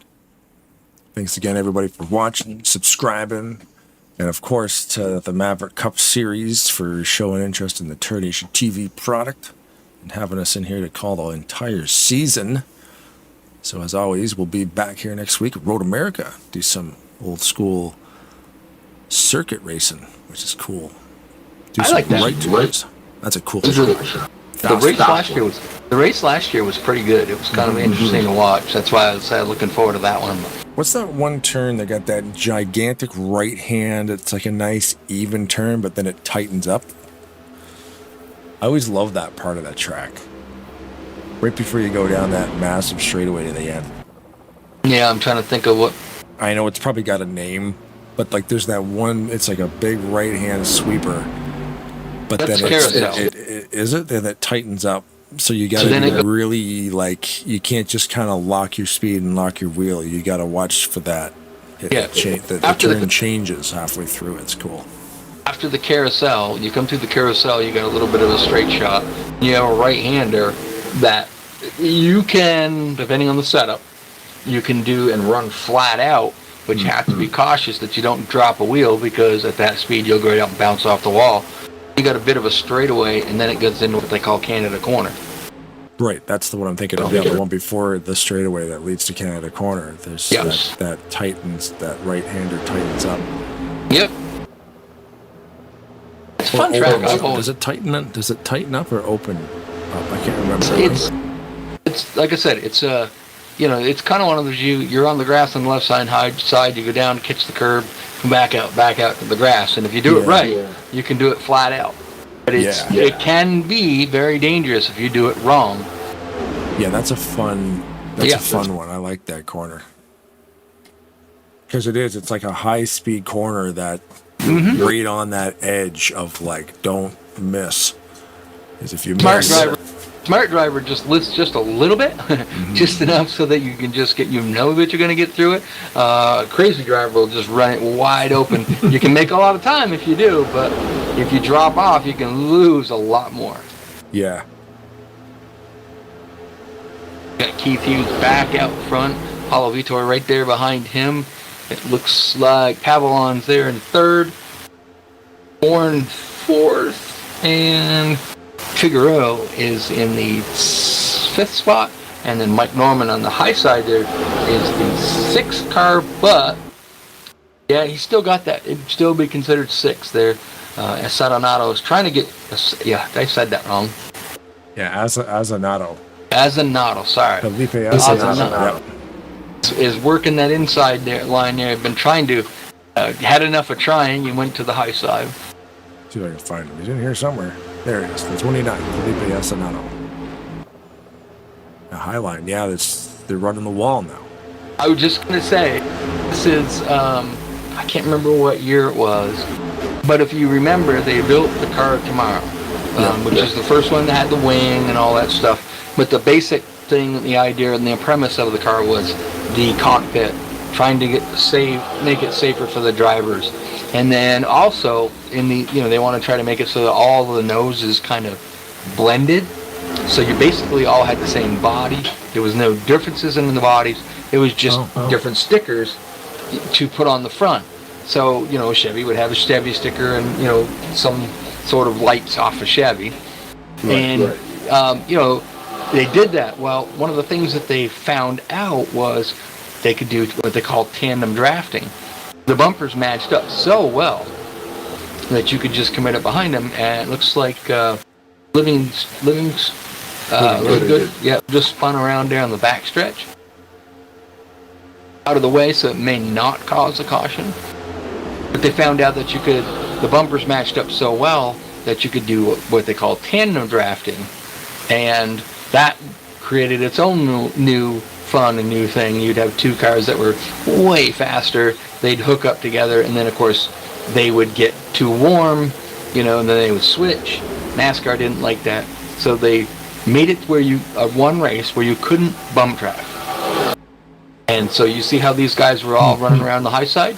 That's all they did all race long. They're always trying to make it more exciting or whatever, and it is. NASCAR's first attempt to prevent them from doing that was by taping up the grill so much that you couldn't push. Right. And then, Yeah, they're taking away all the fun. No Yep. pushing, And then no drafting, no passing. Like, what are we doing here? Yep.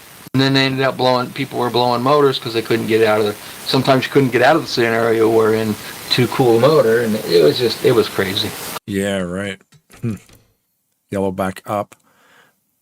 Focused on Liccato, and the 13 went for quite the ride. I'm guessing. Actually, might have spun from Living Good, actually.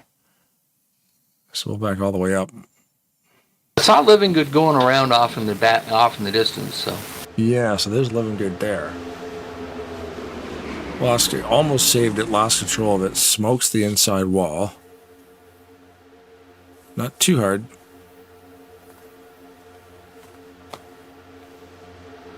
And then comes back out on the track.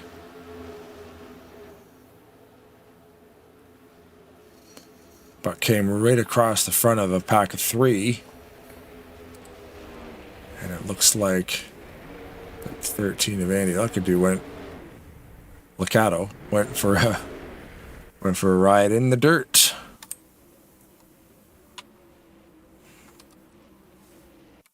that was weird. I got to check something out here. Alrighty then.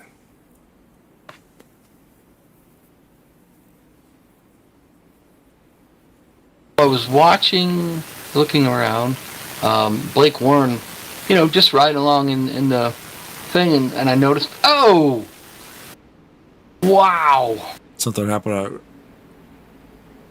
Hold I on. can see smoke on my camera angle here coming into turn 3. Is that what you're looking at?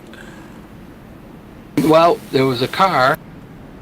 There was. That's past tense. Luckadoo, oh my God. He come down the backstretch in the grass, hit Figaro and hit Warren like full song. I mean, literally just plowed right into him. Destroyed Warren's car. Yeah, because I just saw Warren coming to the pit road, and he was smoking. Focus on him on the backstretch there. Luckadoo just come right down through, and I don't know if he'd lost control of his throttle or whatever, or he was mad. I'm not really sure, but he came in there extremely hard. Yeah, he passed literally everybody. And then steered up right into Blake. I don't know I don't know if that's on purpose or... I mean, if it is on purpose, that's pretty good aim, because he's in the grass when he does it. But yeah, then he makes a hard right, and Blake is gone. That's had to have destroyed that car. If that's an intentional wreck or not. I mean, either way, if he was aiming for somebody on purpose and accidentally hit the wrong guy, it doesn't matter. That'll be looked at. He might have been going for, the 60 was there as well. I mean, it could have been, I don't know what that is. I have no idea. Well, looking into the chat. Warren has now retired from the race. Yeah, looking into the chat, it says retaliation, so. Yeah, and Andy Liccato has been ejected, according to the telemetry that I'm getting. The game is reporting an ejection on the 13. So we won't be seeing him again.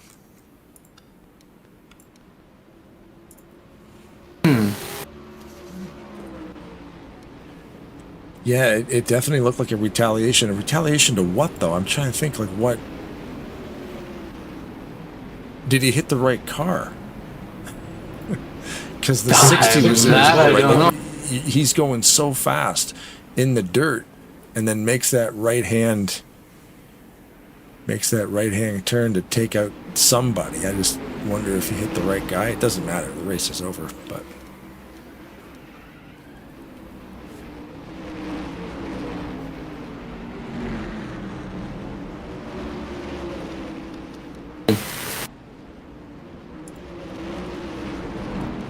That's just crazy. Yeah, that's bad. Yeah, there's no way to sugarcoat that one. That's bad. Mm-hmm.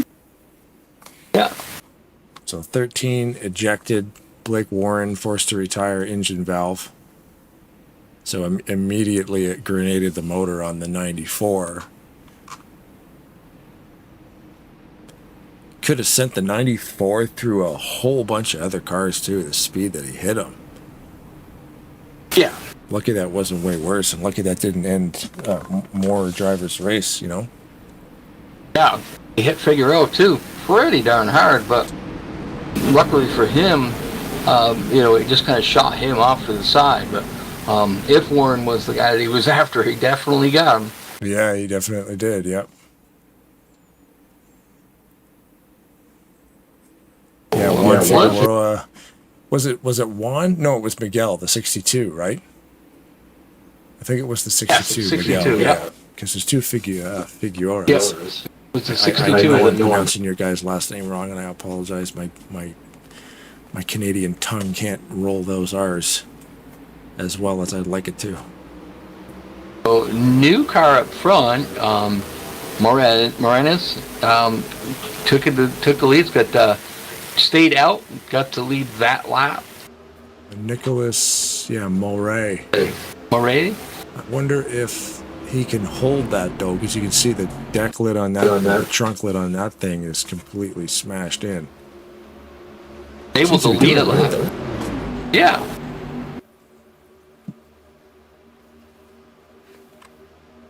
Heath Hughes trying to find a place to go on the bottom there. It looks like Michael Norman and Kirby Edward going to try to come down there and give him a hand. JLP is going to get stuck in behind him. Nope, he's going to move right to the middle. Paulo Vitor is going to push him through.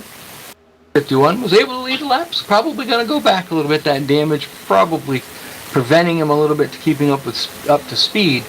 Maybe now that he's got behind the cars, but as we've talked about before, in the cup physics, damage like that's usually kind of more of a death sentence. It just doesn't work out well for you. Hard time staying up the draft when you have this much damage. So it's kind of like just pulling the parachute and dragging it along, Watching Keith Hughes up there going back, forth, left, right, taking the high side, low side. Yep. Make some lane changes. We are under caution again.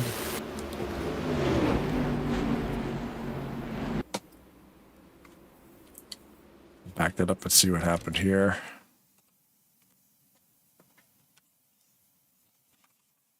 Andy didn't find his way back on the track, did he? I don't know. Just there's a comment in there, I believe, from Warren. He's hoping. The way I say that, it was having a great race, hoping to sweep Daytona. Don't know why I deserve that. So, not sure he was the object of the 13's desire there, but unfortunately, he was the one that got hit. Yeah. Yeah, like we say, it definitely looked like retaliation, but I'm not sure from what. We could go back and find it somewhere, probably, but yeah, a little mishap there. The dog apparently wants to go out right now. Can you cover me, sir? Certainly, why not? Alrighty then. Currently focused on the 82 as your leader, and I will mute my microphone and let my dog out for a bathroom break. Let's see what the leaders do here, whether it's decided that they're going to pit. We are 24 laps. Not 24, let me see, I'm thinking wrong. We're a little over that. They have to pit. If they pitted now, they've still got 34 laps to go. Can't do it without one more stop. I think if you can go a little bit further, and you're up front there, I would stay out, hope for maybe either another little caution to catch you at the right moment, or the green flag pit stops. You got four of the drivers there with you, with maybe they all pit together, come out together, and it might not hurt them that bad. With Keith Hughes up front, Mike Norman second, I believe that's Kirby Edwards third, Joseph Landy Pavlon in the 4th spot. Jonathan Peavy still hanging around up there pretty good in the 5th spot. I'm trying to look behind to see him here, and that is Mike Carroll. Haven't heard much from him tonight. It's a sweet looking car that he's got right there, though. That is kind of cool. I have to agree. I love the Dodge Dart, so because that's what my car is. So, looking back there. It's got to be lap down cars. Looking this. Tate Dorsey should get his lap back this time by. That'll put him back on the lead lap. The only other car a lap down is Garcia. He is still currently 3 laps down, so if he can, maybe we'll get a couple more cautions here, they work out for him, he would be back on the lead lap as well.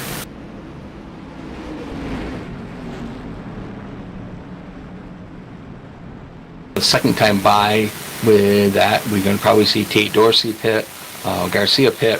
Why not? They get a free pit stop in here, then they come down, get 4 tires on it, get out there and fuel. For Tate Dorsey, it's going to put him back on the lead lap. For Garcia, it's going to put him 2 down, and he still can use that extra fuel maybe as a good strategy call. Prove it. Yeah. Thanks, buddy. Yeah, she's good to go now. He's hearing her snoring and chasing squirrels in her sleep. Yep. Man, she was sleeping so hard there a couple days ago, I couldn't wake her up. Mm-hmm. I was like, what is happening? I'm shaking her. She can't really hear anymore, so she's pretty much deaf. But I'm thinking, you gotta wake up, because I gotta get her out of my computer room so we can go to work. Take her out for one last bathroom break before I lock her down and go for work. And I'm like, I can't wake the dog up. I don't want to pick her up, scare the crap out of her, and give her a dog heart attack. So I'm thinking, what am I gonna do? We got these gnarly new treats for her that are fish. Pure fish. They smell gross. So I just threw a couple of them down in front of her face. Took her about 40 seconds, and then she just kind of woke up and ate them. Yep. That usually does it. Yeah, like that'll do it. I'm like, it's like the smelling salts, that stuff. That'll wake her right up. I saw a meme of that. Just putting stuff in front of sleeping dogs, and they just, what? Yep, that'll wake them up. I was shaking her. I was like, I'll kind of like mess with her ears and stuff. Like, I don't want to like startle her, but I'm like, Jesus, she's in a coma right now. Eyes are going back in her head. She's gone. I remember the other day when I believe we were playing Valheim, and your wife came in. We got to put the eardrops in. She was sound asleep. She said, "Yeah, we put the eardrops in." She never knew we did it. We just stuck them in there. She slept through the whole thing. Yeah, and then gave her the treats anyway. That's when she woke up, was for the treats. Yeah, she knows once we give her eardrops that we got to get the treats going. So. Mm-hmm. Pace car's lights have been deactivated. Somebody blew out the candle. Mm-hmm. So Keith Hughes, control car on the inside, Michael Norman on the outside. Harvey Edward on the inside, Joseph Laney Pavlon, and then Jonathan Peavy is still right there. Worked his way up to the front. Has been sitting there pretty much this whole second half as we get down closer to 30 laps left to go. Keith Hughes knows how to do it at these tracks, man. I don't know. Just curious to see how many drivers we have left. We are down to 29 drivers left in the field. So, and one of those should have got his lap back this last time. Unless, I don't know about that with Tate Dorsey, but he should have been the lucky dog. But then again, they might have been somebody else in that got it away from him. But. Right, yeah. Depending on what pit strategy, there could be a couple things that could shuffle it around. Now, Keith Hughes is 4 wide back there. And up front, they are pretty much just trying to figure it out. Jonathan Peavy, they kind of did a little bit of jockeying back and forth, and kind of hung PB dry out there on the bottom. So he hasn't been able to work his way back up to that high side. He's going to have some room, maybe. He does. He gets back up there in the high side with them guys. Just from the view I looked at it, he was right in front of Michael Carroll. I wasn't sure that he was going to have room enough, but he did. Tyus Yankee is always back on the lead lap. Currently running up there in the top 5. So that's a pretty good comeback for him, being a couple of laps down with connection issues. Came back. His car seems to be very solid now, and he's still, got a few of his laps back and was running up there near to the front. Yeah, still running up there in the 5th spot, so it's pretty good for him. And this is a long race of the 100 laps.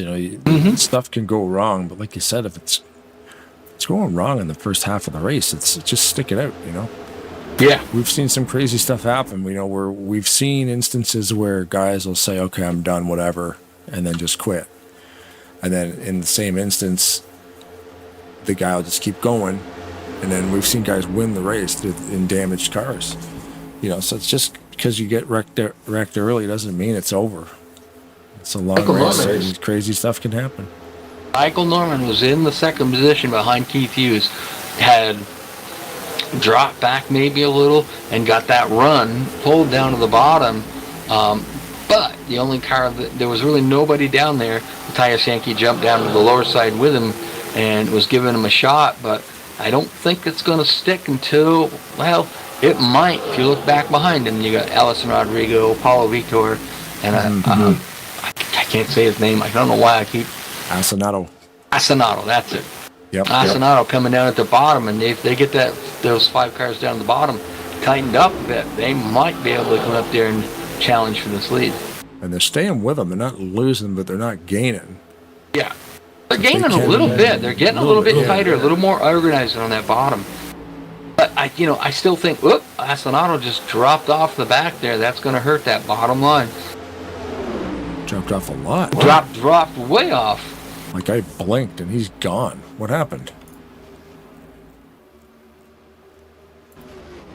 Oh, he stopped. Yeah. Stopped after pit road. And then got towed in. Oh, got a tow. Wow, that was weird. Okay, what happened? We're going to back that up and see what happened. Like, literally, I blinked and he was gone. Like, did he slow down or? Oh, he just pulled. Something happened. I'm going to go cockpit and see what happened. Either that or, maybe his wheel quit or something. You know what I mean? That I've seen stranger things happen. He might have had problems with the wheel, stopped, now he's getting through the tow to pit road. During that, you'll have the option. You might be able to recalibrate or whatever to get the wheel going. Motor went quiet. I think he ran out of fuel. He was able to hold on to it and park that thing right there and then call for tow truck. You just, you can go, I think it's shift T or hit escape and then call the tow truck. Because his engine went completely quiet. He's still on pit road now. We're live now. In the cockpit of Felipe Asinato, number 29. I'm thinking, no, he's getting towed right now. This is going to take a while. Yeah. Especially seeing how he was on the other side of pit road. You think that's the longest distance all the way around the track. So that the game thinks of it like that. So, yeah, that could be a long tow. Yeah, because he just went past the entrance, right? He pulled over at the exit. So the tow truck has to come out, grab him from there, and then pull him all the way around. That's probably going to be a 2 or 3 minute tow job. Oh, I believe it. That's too bad. The engine went quiet. I think he ran out of fuel. We'll have to keep an eye on him a little bit just to see if he is able to come back out. Yeah, I don't know. If it is an engine failure, we're going to get an update on that too. They'll wait for the tow to be done before they assess it. I would think if it was an engine failure, though, we would have saw smoke. He just posted in the in-game chat, F engine. My engine is officially gone. Oh, it was an engine failure. So he had an engine failure. See, Austin LaPlante said that in the YouTube chat that it might be an engine more than fuel. I'm thinking, yeah, but an engine failure would usually have a cloud coming out of it. But either way, Yeah, I guess break not. a header. You break a header, it never doesn't do the smoke. It just stops. Oh, okay. There you go then. Good call. There's me thinking it's gas, where it's just a header. It will send us a report eventually. It still says that it's running. He's down 2 laps down, so if he's still on pit road, He might still be getting towed too. correct. It would be weird to run out of gas, especially like with the amount of caution flags we've had. But he wouldn't have. There's no way you would like skip fueling. Right, but he wouldn't have been that sudden. Would have seen him drop a little bit. You know what I mean? Right. You can go when it gets down to it. You get to about 3 pounds of fuel pressure. The light comes on the dash in your gauge to let you know that you're low, and you can do almost 2 more laps around here, but you would progressively drop. You wouldn't drop that sudden. Ulysses Sandoval just retired. Your man is out of the building. That's unfortunate. Yeah, I don't know where that came from. It just come up on GNL saying Ulysses Sandoval retired. Austin filling us in here. I had an engine failure before and no smoke occurred unless you turn off smoke on your end. Yeah, I definitely don't have smoke off. I got lens flares on. I got smoke on. Like when those guys are out in the grass, you can't see anything. But yeah, like Rod said too, depending on what part of the engine goes, it might not generate smoke. So that makes sense. And yeah, a car running out of gas would actually slow down first before going completely quiet. Yep. That thing was full throttle and then just gone. It's kind of funny now. They're getting near the end of the race, and you would think now business would start picking up a little bit, but it's not. They're just running nose to tail, running down laps. Now, if you said that, it's going to change. Oh yeah, for sure. Why do you think I said it? But you know, the guy that's the biggest concern here would be Keith Hughes. Why? Because he's the guy breaking all the air. He's the guy that's, pushing the air in front of everybody. The guys behind him. You look back at Michael Norman, Jonathan Peavy back there in 4th and 5th. Carroll's with them guys.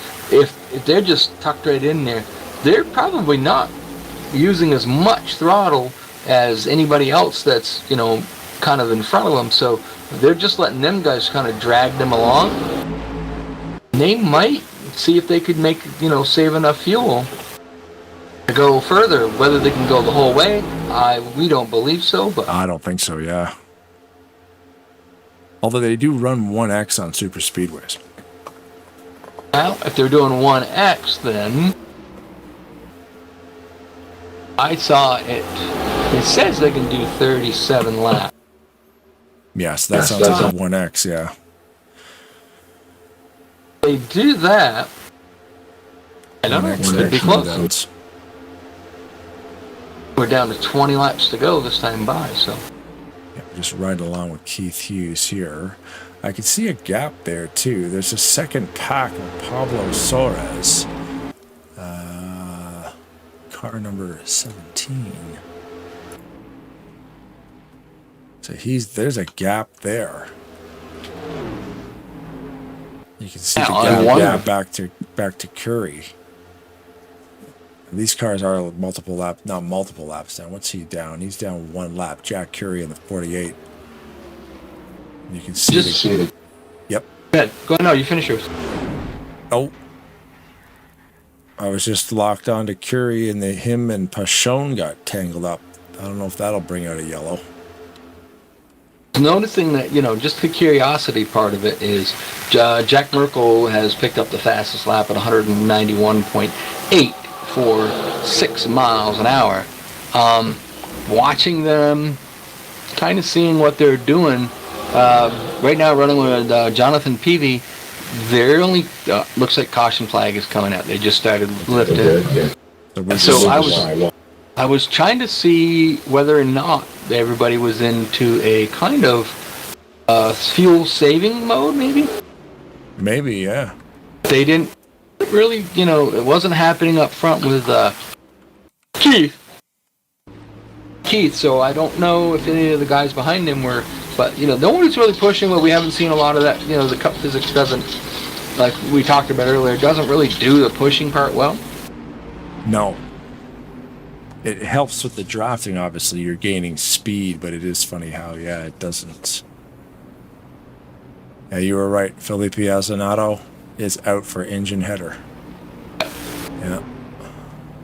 Oh, almost like I knew what I was talking about, but Almost, don't tell anybody that. Almost like why I asked you. And we also had, so we've got Darwin Quimby out, retired. Danica Matthew, accident. Bianco Medina, retired. Iker Vera, retired. Ejected. Bryce Ballard. Benjamin Snyder, retired. Joshua Mercuria, accident. And an engine failure due to piston, Leon Augusto. And then, of course, we've got Andy Licata being ejected for what he did. Blake Warren, engine valve failure. Felipe Azenato, engine header. And then Ulysses Sandoval, the most recent retiree. It just says retired for him. It's nice when it gives you the reason. It's kind of And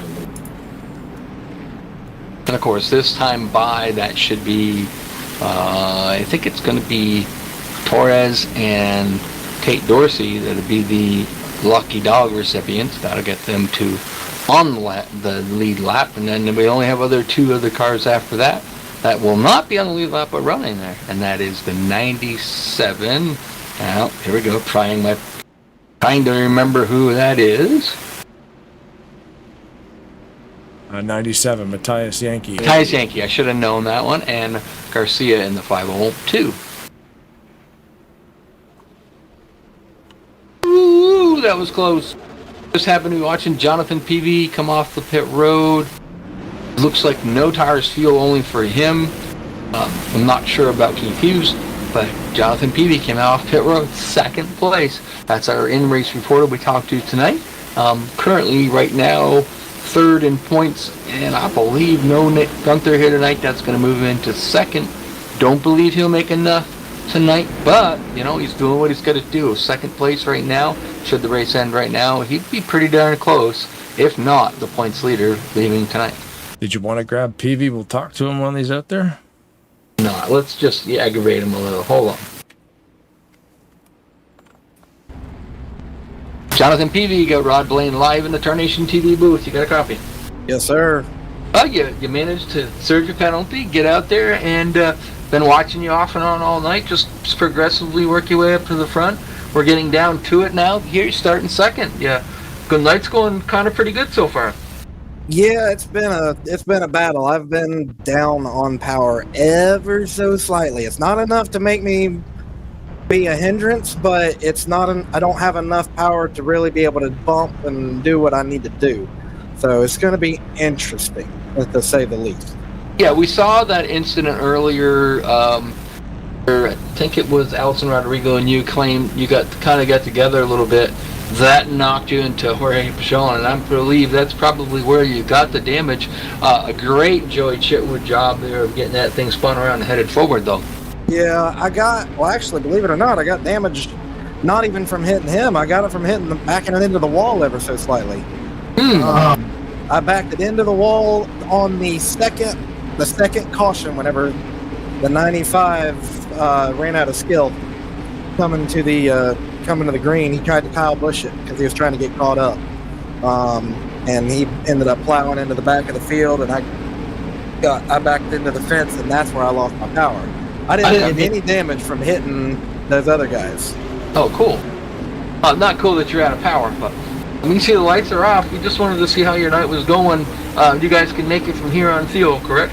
Yes, sir. This is going to be a show. You ought to, just keep an eye on it. I'm going to try to send it through. We're going to ride for a little bit. We got about 15 laps to go when we take the green. I'm going to ride for a little bit, and we'll see what happens. All right. Well, good job, buddy. Keep it up, and good luck. And maybe we'll be chatting with you in a little bit. So give them that.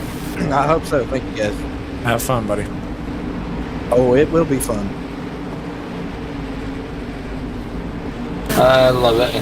Thank you, Mr. Peavy, for the update. That's interesting. So he's not at full power. No. Even if it's 95% power, that's a horrible. Still gonna hurt. Yeah, Still gonna especially hurt. the super speedway. Like, you need all of it. But like you said, he's got engine number 11 in that thing, eh? Oh, yeah. And engine 11 is a wicked motor. And I do have to stress that Dill Jr. still has that motor. He, I believe he's got it in one of his trophies rooms. And he that never get run a race again, but he still has it.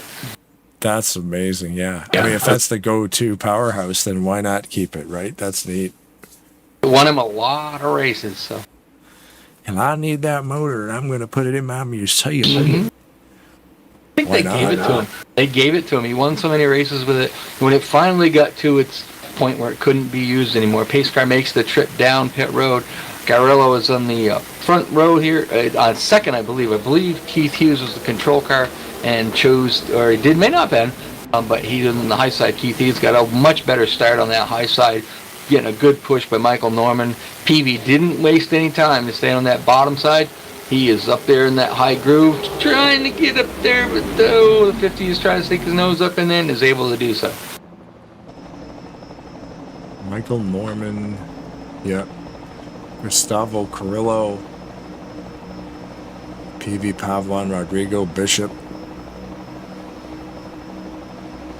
Pavlon's stuck down there in the bottom. He's not have a lot of help. Still hanging pretty tough down there for someone that's, by himself, but you'll just see eventually he'll just keep dropping back, and eventually he'll have to pick a place to be unless somebody gets up behind him. Looks like the 62 is there, but so far back, I don't think that's going to happen. It's with that gap there behind Norman, between Carrillo and Norman, just does not close up as fast as it would if it was CTS physics. It's weird to see a gap like that stay there for so long. But that's a cool thing, right? I mean, we've got different physics packages. Sure, the cars are heavier. They use restrictor plates. Now we got about 3 laps to go, and then they will be racing back. Yeah. Then after that, we'll have 5 laps to go, and we get to with 5 to go. We call that the point of no return. No more cautions. Jonathan Peavy goes from the high side down to the bottom side. Pulls right up in front of that is R.J. Bishop. Unfortunately, R.J. Bishop does not stay with him. He's just trying to, figure out what he's going to do to get it up there. And unfortunately for him, that move's probably going to cost him a few positions there on that inside. In the YouTube chat, we've got Felipe in there. Says the engine died all of a sudden. Guess my race is over. Yeah. So we figured that's what kind of happened. But focus, and that's, like I said, usually the header, doesn't bring out the smoke, but it definitely shortens your day. Yeah. You can see Peavy back there. He's dropping back to it more and more and more, and he just keeps dropping back with the inside. Only 2 cars down there, even though Joseph Landy Pavlon has given a pretty good shot there trying to help him out. You're not going to beat that many cars that are on the high side with that amount up there that are keeping pretty tight. If he's trying to sneak up there, yeah. I think he'll have it this time. You have to give Carroll a little credit for giving him a little bit of room. I was going to say Michael Carroll's like giving him a little bit of the strong arm there to try to get him out of the way. They let him out. Like you said, let them. They're going to run a few laps, and that's kind of what they're doing up the front row here.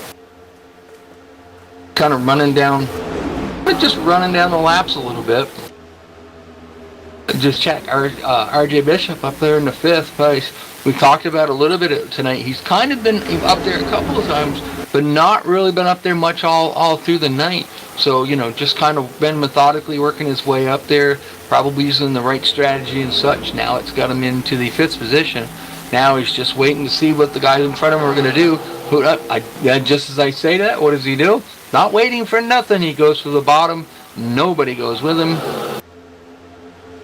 See a lot of that happening. Nobody's ready to do it yet. We're coming down. Yep. Round 10 to go here. If you're back there, we're just going to pick on Cody Lamas for a minute. you can't sit back there for too long. You got to start kind of picking your battles a little bit, picking out, who do you know, who's around you that you can trust, that's going to go with you, and start maybe making alliances, kind of try to figure that out. And then you would think they'd want to start pulling out and start seeing how much they can gain. So, then maybe going back and trying to figure it out. Well, we need more people. We don't, we need to do this. We need to do that. Like in his spot there, if you're talking about Lamas, if Negron goes down, I go with him, 100%. Yeah. The two cars behind you, not necessarily going to go with you, but they're going to go together. They're the Lexus teammates. Yep. So they're out here to try to finish 1-2. That's what their goal is. But they gotta get out of where you're at. You're back there around where they are. You're too far back to, if you wait too long, you're not going to be able to make it up there. It's not like you can just take 5 cars, pull down to the bottom, and you're going to go right up to that front.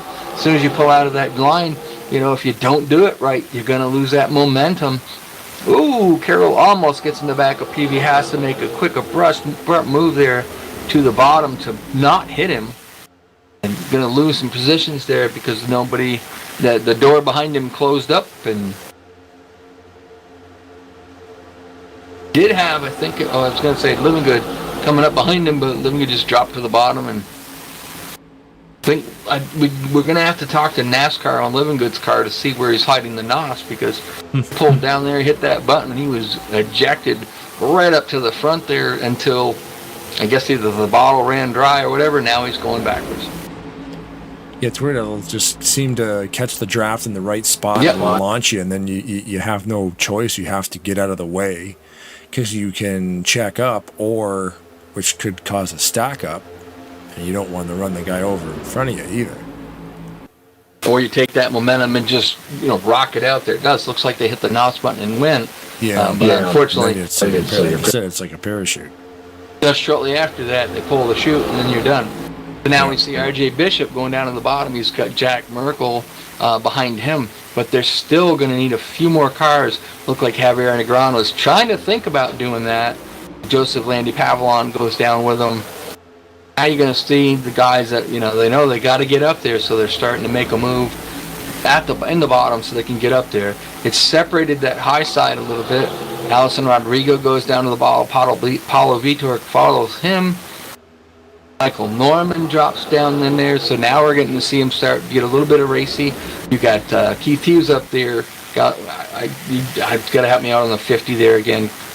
Gustavo Carrillo, yep. Carrillo, okay, yeah, that's what I thought. Sorry about that.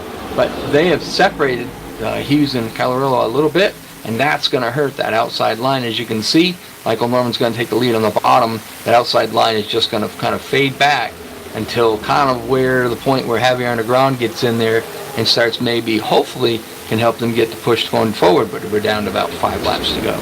There's Jack Merkel up there in 6th spot, just crossed the line on that low line right behind Bishop. They were the ones much of him all day either, right? He was caught in a couple of those wrecks, and it's just like here he is now in 6th spot.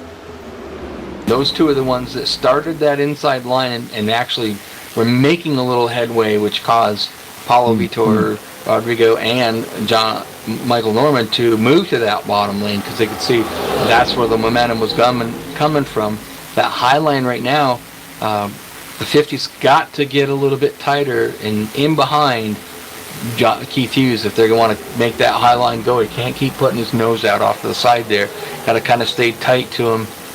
As he's trying to get by Keith, but you just got to help that line that you're in, get yourself up there, then hopefully you can do something with it when you get up there.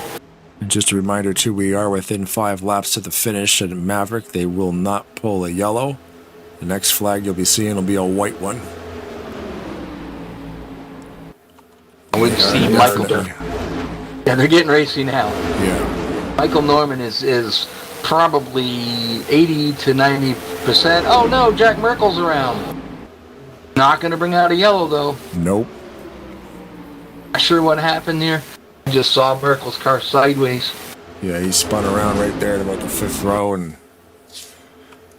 Took out a whole bunch of people, but yeah, we're going for the finish here. So they put the caution flag away. 3 laps to go.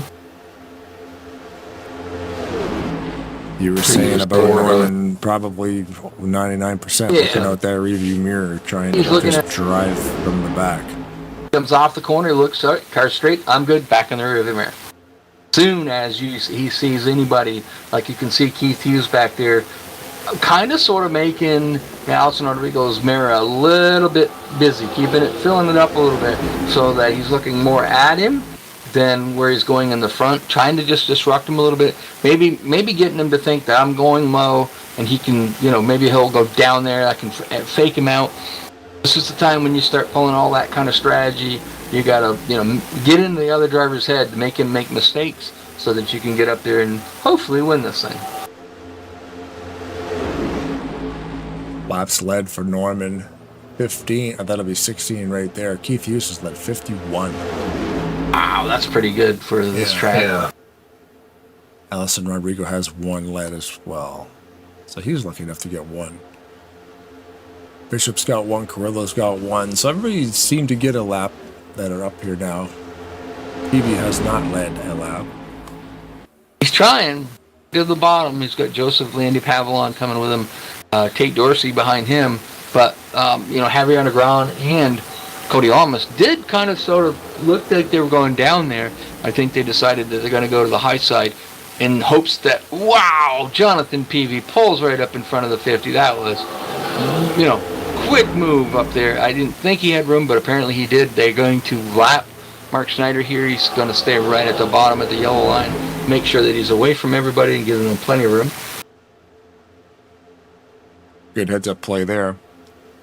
We have kind of a 2-car breakaway out front, though. Yeah, I was going to say, there's a big space there. Norman in front. Allison Rodrigo right behind him. So you see how fast Keith Hughes is closing up. Now, there's a possibility that Keith Hughes had hung back a little bit and to try to, see if you could get that momentum to go and then turn down there. Ooh, geez. Oh, man. I think he's watching more in the back than he is in the front for sure. It keeps making moves. Paulo Vitor keeps going down, up. He's just trying to go and keep himself in that top 3 at least. Traffic, good call there by Yankee, just getting out of the way to the left. Yeah, we're one. Wow. This is the last lap right here. Michael Norman blocking like crazy right now. The 43. Actually, he blocked the 43 so hard that Hughes was able to get by him. Peavy just got hit by the 50. He was trying to get down to the bottom to try to get into maybe in the top 3. Oh, they're bashing each other around there. It looks like, Rodrigo's going to take second back from Hughes. So Norman, big crash Rodrigo, at the end there with and Hughes. Awesome finish. That second place position got swapped up a few times. Yes, it did. Unfortunately for Jonathan Peavy there at the end, he was trying to get down to the bottom where Michael Norman and Keith Hughes were running, and when he went to go down there, unfortunately for him, he got tangled up with the 50. That knocked him back to the 18th spot, so that's going to hurt his points day for sure. That's too bad. Great run by Norman. Great run by Rodrigo. Great run by Hughes. Absolutely.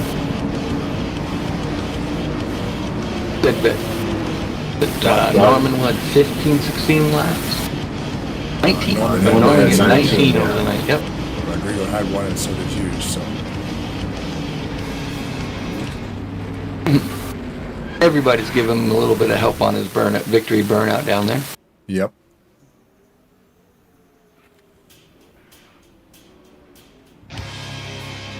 Can't do that too much. They'll you won't make past tech. Yeah. Oh, so he's tech inspection.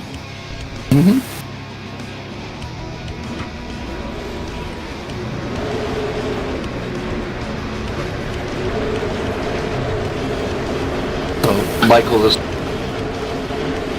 What happened here?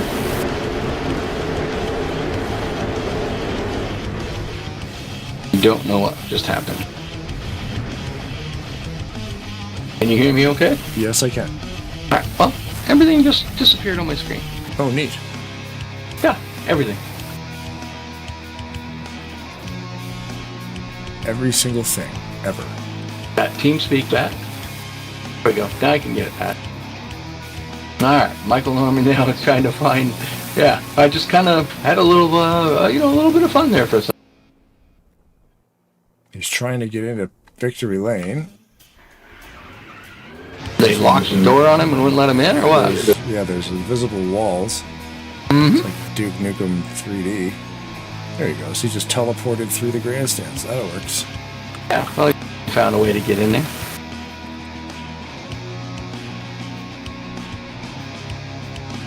And he's got them all pretty much lined up for us. Let's grab Keith Hughes. Keith Hughes, you got Rod and Blaine live on Tarnation TV. Do you have a copy? Yep, I got you. You ran up front there, a little bit different strategy. We thought sometimes you might get in trouble, but yellow flags kind of fell out wherever it was. You stayed up front all night. You got down near the end of it there. You did lead the most laps at 51. Get down to the end, and just couldn't quite get it done. But you really had a decent race. Yeah, I mean, I tried the last 5 laps, 6 laps to try to get somebody to make a move, but nobody would go with me. So I was just I kept shading. I just wanted the 99 to go, wanted the 43 to go. Nobody just wanted to make a move. Everybody likes riding in line. That drives me nuts. Yeah, well, I could see people doing that. Somebody would go down there, we'd see RJ Bishop try it, and they fail and they'd go back, And we saw, Jonathan Peavy try it and they'd fail and go back. And so, all in all, when you keep seeing people trying and nobody's going with them, you kind of have to do what you did and stay in line and, just hopefully be able to do something with them at the end. Yeah, and I had a run there at the end. I think if the 43 stays up top with me, he finishes second anyway, and I win. He just killed all the momentum when he dropped down the low side because I finally made a move on the leader. Well, most people, they don't show up here to finish second. They want to win the darn thing. I didn't. Well, you watched a different race than I did. I saw people finish second. Yeah, well, yeah. But just saying, sometimes that's how it happens. But see, you're looking at the points there. You're 7th in points. Yeah, your little boy's out. You only missed 1 start this season because I've kind of got you convinced into at least starting parking on the road courses. So if you'd have done a few more of them, you might be up there in the top 3. Yeah, 7's good. I like that 7. I can't ever get you to commit to try to do something and run the whole season. I try, but just can't get you to do it. No, because it's too long. Like we do 26 races over 10 months. That's crazy. It is, and usually the championship should go to somebody that's probably raced every race, and we keep bringing up with the other drivers, like Josh, Nick, some of you guys are taking weekends off, and it's gonna, when it gets down to the end of this thing, it's pretty much going to be who probably raced the most races, and not the best finishes that's going to take the championship. That's why I like my point system better. My point system rewards finishing, not showing up. Yeah, that's true. Well, a lot more, because my point system goes top 20 is only people that get points. You don't get points if you finish outside 20th. I like that. I really do like that. That's a pretty good idea. Blaine, do you have any questions for Keith? Of course, what's the secret to winning these super speedway things? You always do so well in these races. Are you looking forward to the physics change next season? Yeah, I like CTS better than Cup. I feel like I'm better at that anyway. But just being out front, making moves. Like I saw Norman go low, but I didn't want to chance it and make it wreck. I also have a payback for him because in Kansas, where I got wrecked under caution, I had some worn tires, and I hit him at the end of the race that he would have finished second. So I felt like it was a good gesture not to race him that hard. Oh, very cool. Head Blaine. Well, He's just typing typing, stuff. I've typing away got stuff. stuff going on behind the scenes here, but yeah, no, it's always cool watching. I especially dominating this thing like you did today too. 51 laps led. You know, it's crazy. I find that the Cup physics, especially with a restrictor plate, it just seems like everything just sort of stops. You know, and it's you really you guys were choosing track position at the start of the race too by just staying out there and kind of navigating through all that stuff. Yeah, I got down to 1 and 2 laps of fuel a couple times when the caution came out, so I was I was fortunate on those couple of cases. I played it strategy pretty well on that front. I didn't have to worry about pitting, and I was, like I said, my light came on at least twice before, so I was pushing it right to the end. It was a fun race. I was a bit more aggressive at the end. I like aggressive, even if we all wreck. I don't care. I want to be aggressive, and you can't be aggressive by yourself. Right, this is true. All right, buddy. Well, congratulations on the 3rd place finish, and we'll give you a chance to thank anybody and everybody you would like to. The floor is yours. Yep, I'll thank my family for letting me race, and you can hear my black cat meowing right now. His name's Bagheera. He's hungry. So, yep, we had fun. Thanks for broadcasting, and we'll see you next time. All right. Well, congratulations, bud. Have a good night, Bagheera. He said meow. That's cool. We had a friend that had a cat named Bagheera. All right, we'll get him out of there. Let's see if we can find Allison Rodrigo. He's in there somewhere. Allison Rodrigo, you've got Rod Blaine live in the Tarnation TV booth. You have a copy. Hey, you guys, I got you. Yeah, good run. You kind of ran around the top, well, at least in the top 10 most of the night. Got up there in the lead, then you kind of dropped back a little bit and got down near the end of it there. You know, it just kind of, you couldn't get you guys to kind of break away too much there near the end of it, but you didn't quite have a chance to get Michael Norman. But do you think you had any other strategy that you might had going within your head might have helped you out and got you to the win? Man, I don't know. I was thinking about making some move after like 4 to go, but I got disconnected with the 99 Paulo Vitor, so I wasn't sure about the 82 if he would come with me or not on the low line. So yeah, but I'm happy, you know. That's gonna be a good, yeah. It was a good night for you. You know, you come into the night 8th in points. You know, a little ways out though. But still, I'm not going to add the math real quick in my head, but you just got past the halfway point of the season. So keep running up front like this is going to move you up there towards that front.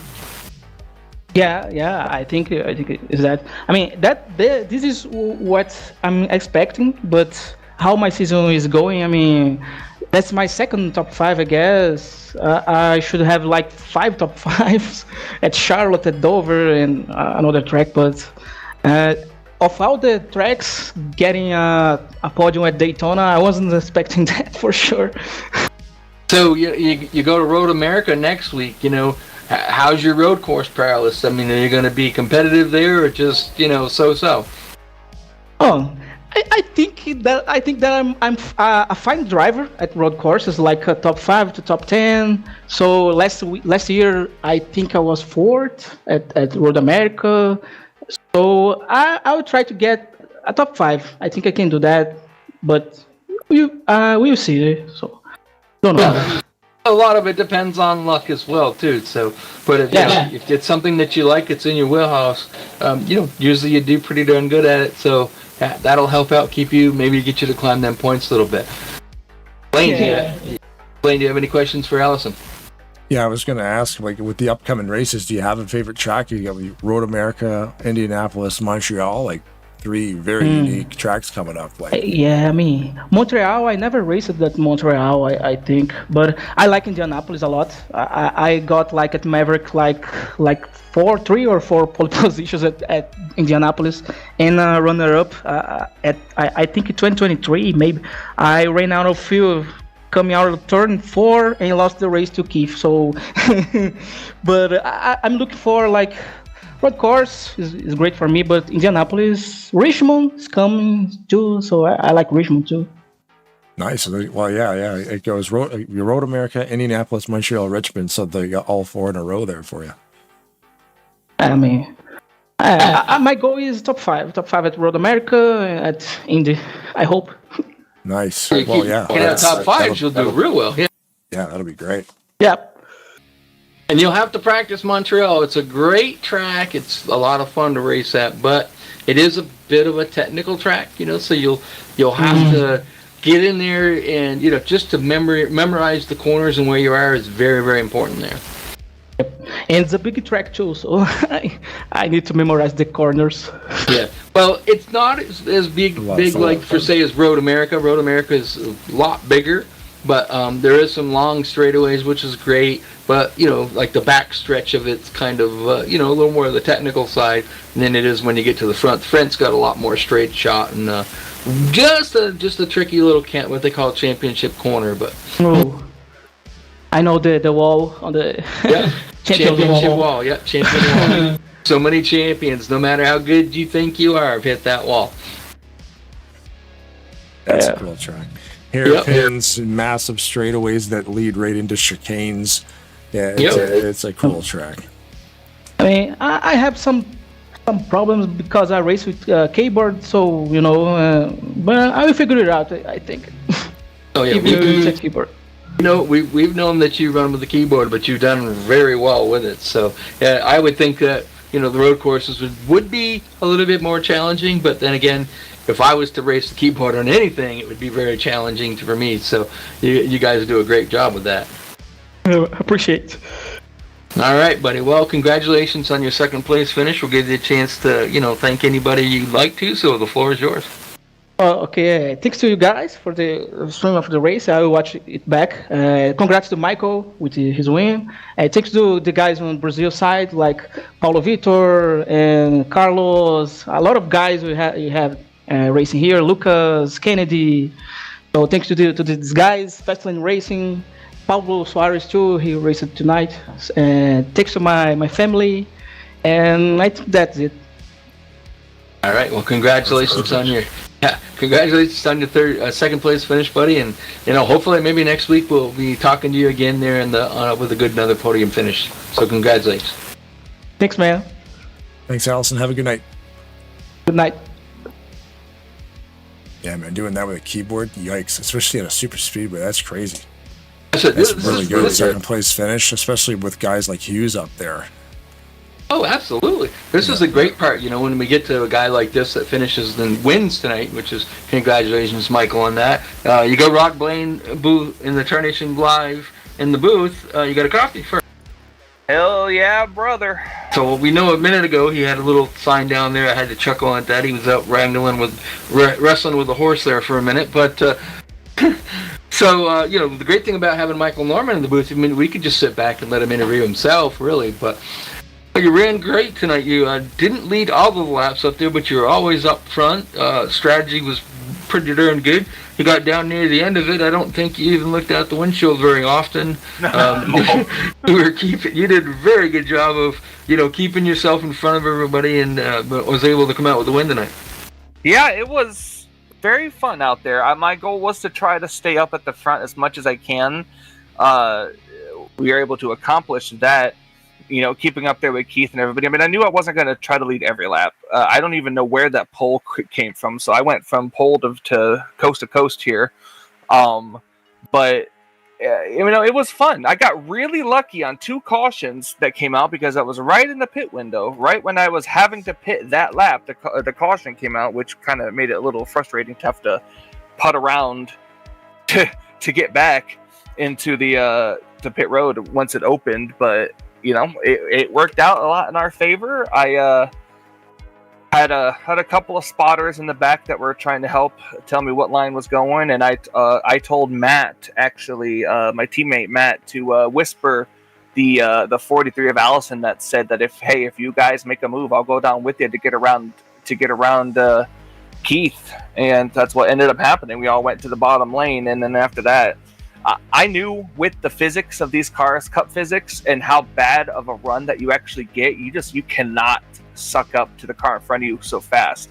So I knew that if Keith got to my outside with how the outside lane gets the run off the corner, I was done. So I tried to play a little bit of defense, but I was also afraid that he would try to do the crossover, so I didn't pull up in front of him. But we had a good run, and I did not repeat what happened with myself and Nick Gunther 2 seasons ago at Daytona. But and luckily there was no Oscar Ramos out there in this field tonight to wreck me like he did in the 500 with a couple of laps to go. So yeah, I put this number 30 Kinetics car in victory lane for the first time in 2 seasons. The last time I won was Talladega, back when I was driving the 08 car.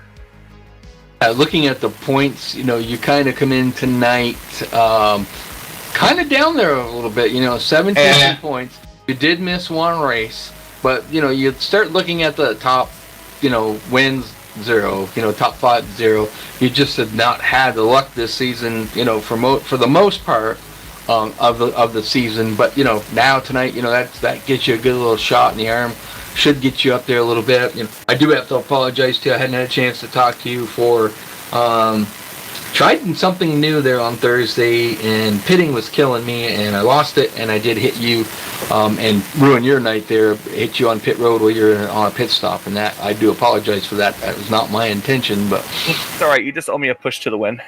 But anytime, if I can get there and do it, dude, I would get behind you and just stay there. Absolutely. Rod, the best advice I can give you for Thursday nights is don't be like Cody Lamas. Okay. Don't I know do you what have. Cody I know do. you have the speed in that car to get up to the front. It's all about picking the right lane, and I know you can do it. Oh yeah.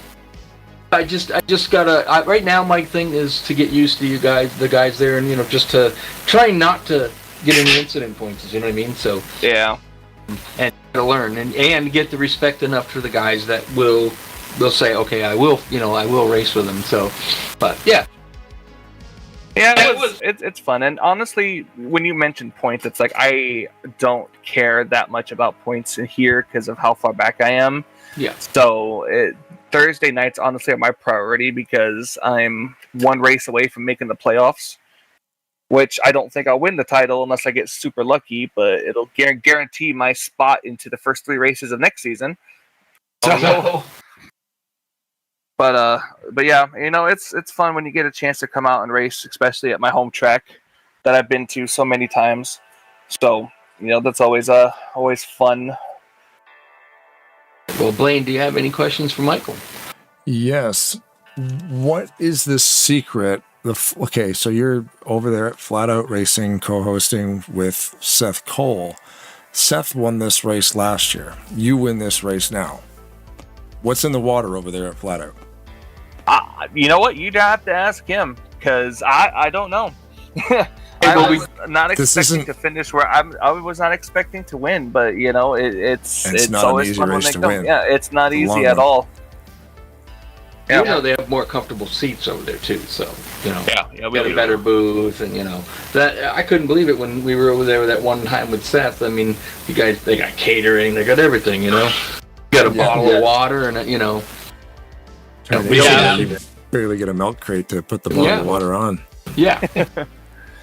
Yeah, it was like I said, tonight was a very fun race, and I'm glad you guys were able to cover because I always have you guys on low volume, listening in the background while I race. Oh, great!